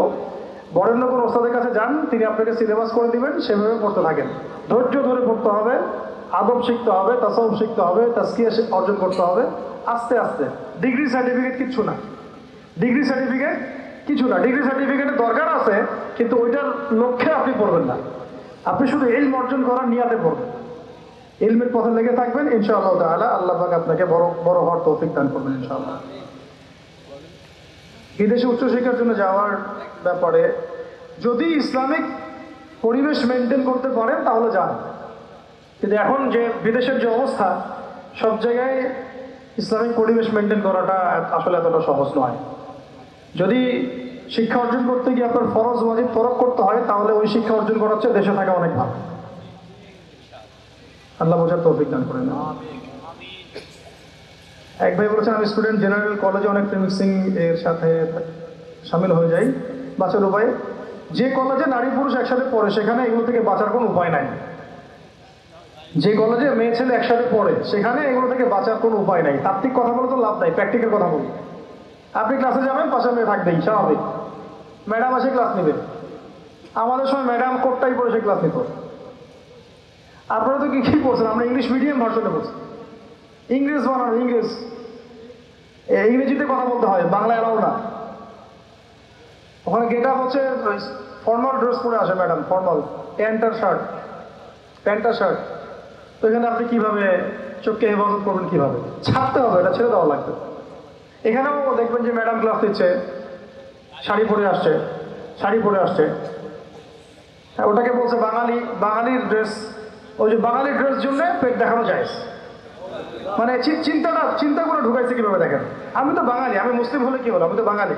তো যদি বাঙালি হই তাহলে বাঙালি পোশাক পরলে সমস্যা, পেট দেখা গেলে কি হবে? আল্লাহ মাফ করে দিবে, আমি তো বাঙালি নাকি? এগুলো ঢুকাইছে। আমি তো বাঙালি, আমি হুতুম পেশা নিয়ে ঘুরবো পয়লা বৈশাখে, সমস্যা কি? মূর্তি নিয়ে ঘুরবো, আমি যে বাঙালি, আমি আগে মুসলিম, এটা আমার প্রথম পরিচয়। এই ইসলামের সাথে সাংঘর্ষিক যে কোনো কিছুই আমি বাদ করে দিব সব, সেটা বাঙালি সংস্কৃতিতে থাক আর যেখানেই থাক না। তো এই জিনিসগুলো আমাদেরকে এড়াই চলার জন্য সবচেয়ে বেস্ট অপশন হচ্ছে ছেলেরা ছেলেদের প্রতিষ্ঠানে পড়েন, মেয়েরা মেয়েদের প্রতিষ্ঠানে পড়েন। আর যদি একান্তই এরকম কোনো জায়গায় সামিল হয়েই যান, তাহলে একটাই আয়াত মাথায় আসছে আমার, ফাত্তাকুল্লাহা মাস্তাতা'তুম, সাধ্যমতো আল্লাহকে ভয় করেন। আপনি আপনার সাধ্যমতো আল্লাহকে ভয় করে চলেন, নজরের হেফাজত করেন এবং ভালো কাজে ব্যস্ত থাকেন। তারপরেও এগুলো তাত্ত্বিক কথাই হলো, প্র্যাকটিক্যালি এতটা সহজ না বিষয়। আপনি সুইচ করে এমন একটা জায়গায় পড়াশোনা করেন যেখানে শুধু ছেলেরা আছে। এগুলো ফিতনা, আর ফিতনায় পড়ে গেলে যে কোনো সময়ে জেনাও হয়ে যাইতে পারে, আর এগুলো হয়ে গেলে তখন ইমানের নূর চলে যাবে। এক ভাই বলেছেন যে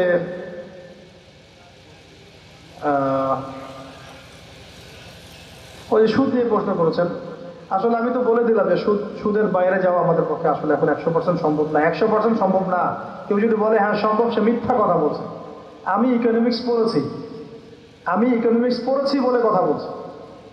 এখন যদি কেউ বলে 100% সুদমুক্ত আমার প্রতিষ্ঠান, সে মিথ্যা বলে, এটা মিথ্যা কথা। এভাবে জাতিকে ধোঁকা দিবেন না। 100% সুদমুক্ত হওয়া এখন সম্ভব না। ওয়ার্ল্ড ব্যাংক, IMF এর আন্ডারে, সেন্ট্রাল ব্যাংকের আন্ডারে সম্ভব হচ্ছে তখনই যদি আমি কোনো ব্যবসা করি বিনা লোনে আমরা যদি কোনোভাবে ইনভেস্ট করে একটা ব্যবসা দাঁড় করাতে পারি, সেটার আলোকে যদি আপনি লাভ লসের বিষয়ে আসেন, তখন আপনি বলতে পারেন যে আমি সুদের ধার কাছেও যাই নাই, ব্যবসা করে খাইছি। ব্যবসা করতে গেলেও মানুষ লোন নিচ্ছে। এখন লোন কোথা থেকে নিচ্ছে? ব্যাংক থেকে নিচ্ছে।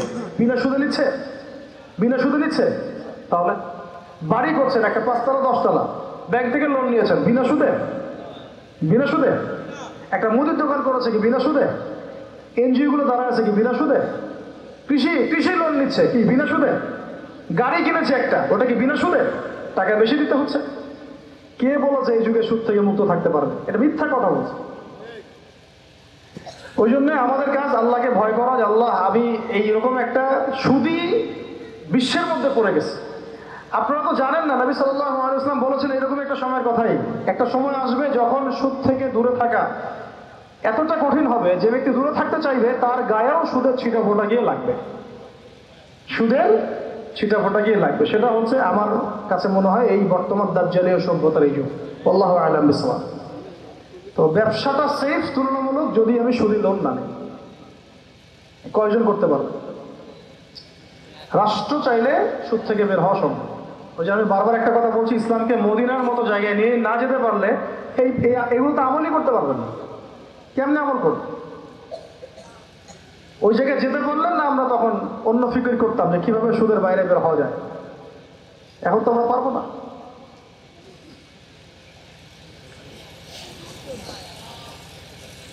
এটা কি লিখছে বুঝতে পারতেছি না। ও আচ্ছা, আমি ভাবছি উট, স্কাউট। শরিয়া অনুযায়ী স্কাউট কি জায়েজ কিনা? আমি এই বিষয়টা জানি না, স্কাউট কি জিনিস আমি আসলে জানি না, মাফ করবেন। এটা অন্য কাউকে, যে কোনো ওস্তাদদেরকে জিজ্ঞাসা করেন যারা জানবেন ইনশাআল্লাহ। আর ইসলাম শুরু কি দিয়ে করব? আপনি ইলম অর্জন দিয়ে শুরু করেন ইনশাআল্লাহ, জ্ঞান অর্জন দিয়ে শুরু করেন ইনশাআল্লাহ, আল্লাহ পাক খায়রুল কল্যাণ দান করেন। ঠিক আছে, আজকে অনেক বেশি কথা হয়ে গেল, হয়তো অনেক রাত বেশি গভীর করে ফেললাম। তবে যে কথাগুলো বলেছি আল্লাহ পাক যেন এই কথাগুলোর ভুলগুলো মাফ করে দেন, এবং সঠিক কথাগুলো আল্লাহ পাক যেন আমাদের সবার কলবের মধ্যে বসিয়ে দেন। আল্লাহ পাক যেন আমাদের সবার নেক হায়াতে বরকত দান করেন, যারা অসুস্থ সবাইকে শিফায়ে কামেলা দান করেন। আমরা দোয়া করি আল্লাহ পাক যেন আমাদের সবাইকে দিনে ইলম অর্জনের তৌফিক দেন, বেশি বেশি আমল করার তৌফিক দেন, তাজকিয়া অর্জনের তৌফিক দেন, হালাল খাওয়ার তৌফিক দেন, খাস করে এই জাতিটাকে বিনির্মাণ করার তৌফিক দান করেন, এবং একটা মদিনা রাষ্ট্র গড়ার তৌফিক দান করেন। সিরাতের আদলে, শেষ কথা সবাই আমিন বলি, সিরাতের আদলে বাংলার জমিনে দ্বীন ইসলাম প্রতিষ্ঠা করার তৌফিক আল্লাহ পাক আমাদের দান করেন। দোয়া করেন, সুবহানাকা আল্লাহুম্মা ওয়া বিহামদিকা আশহাদু আল লা ইলাহা ইল্লা আনতা আস্তাগফিরুকা ওয়া আতুবু ইলাইক। আসসালামু আলাইকুম ওয়া রাহমাতুল্লাহ।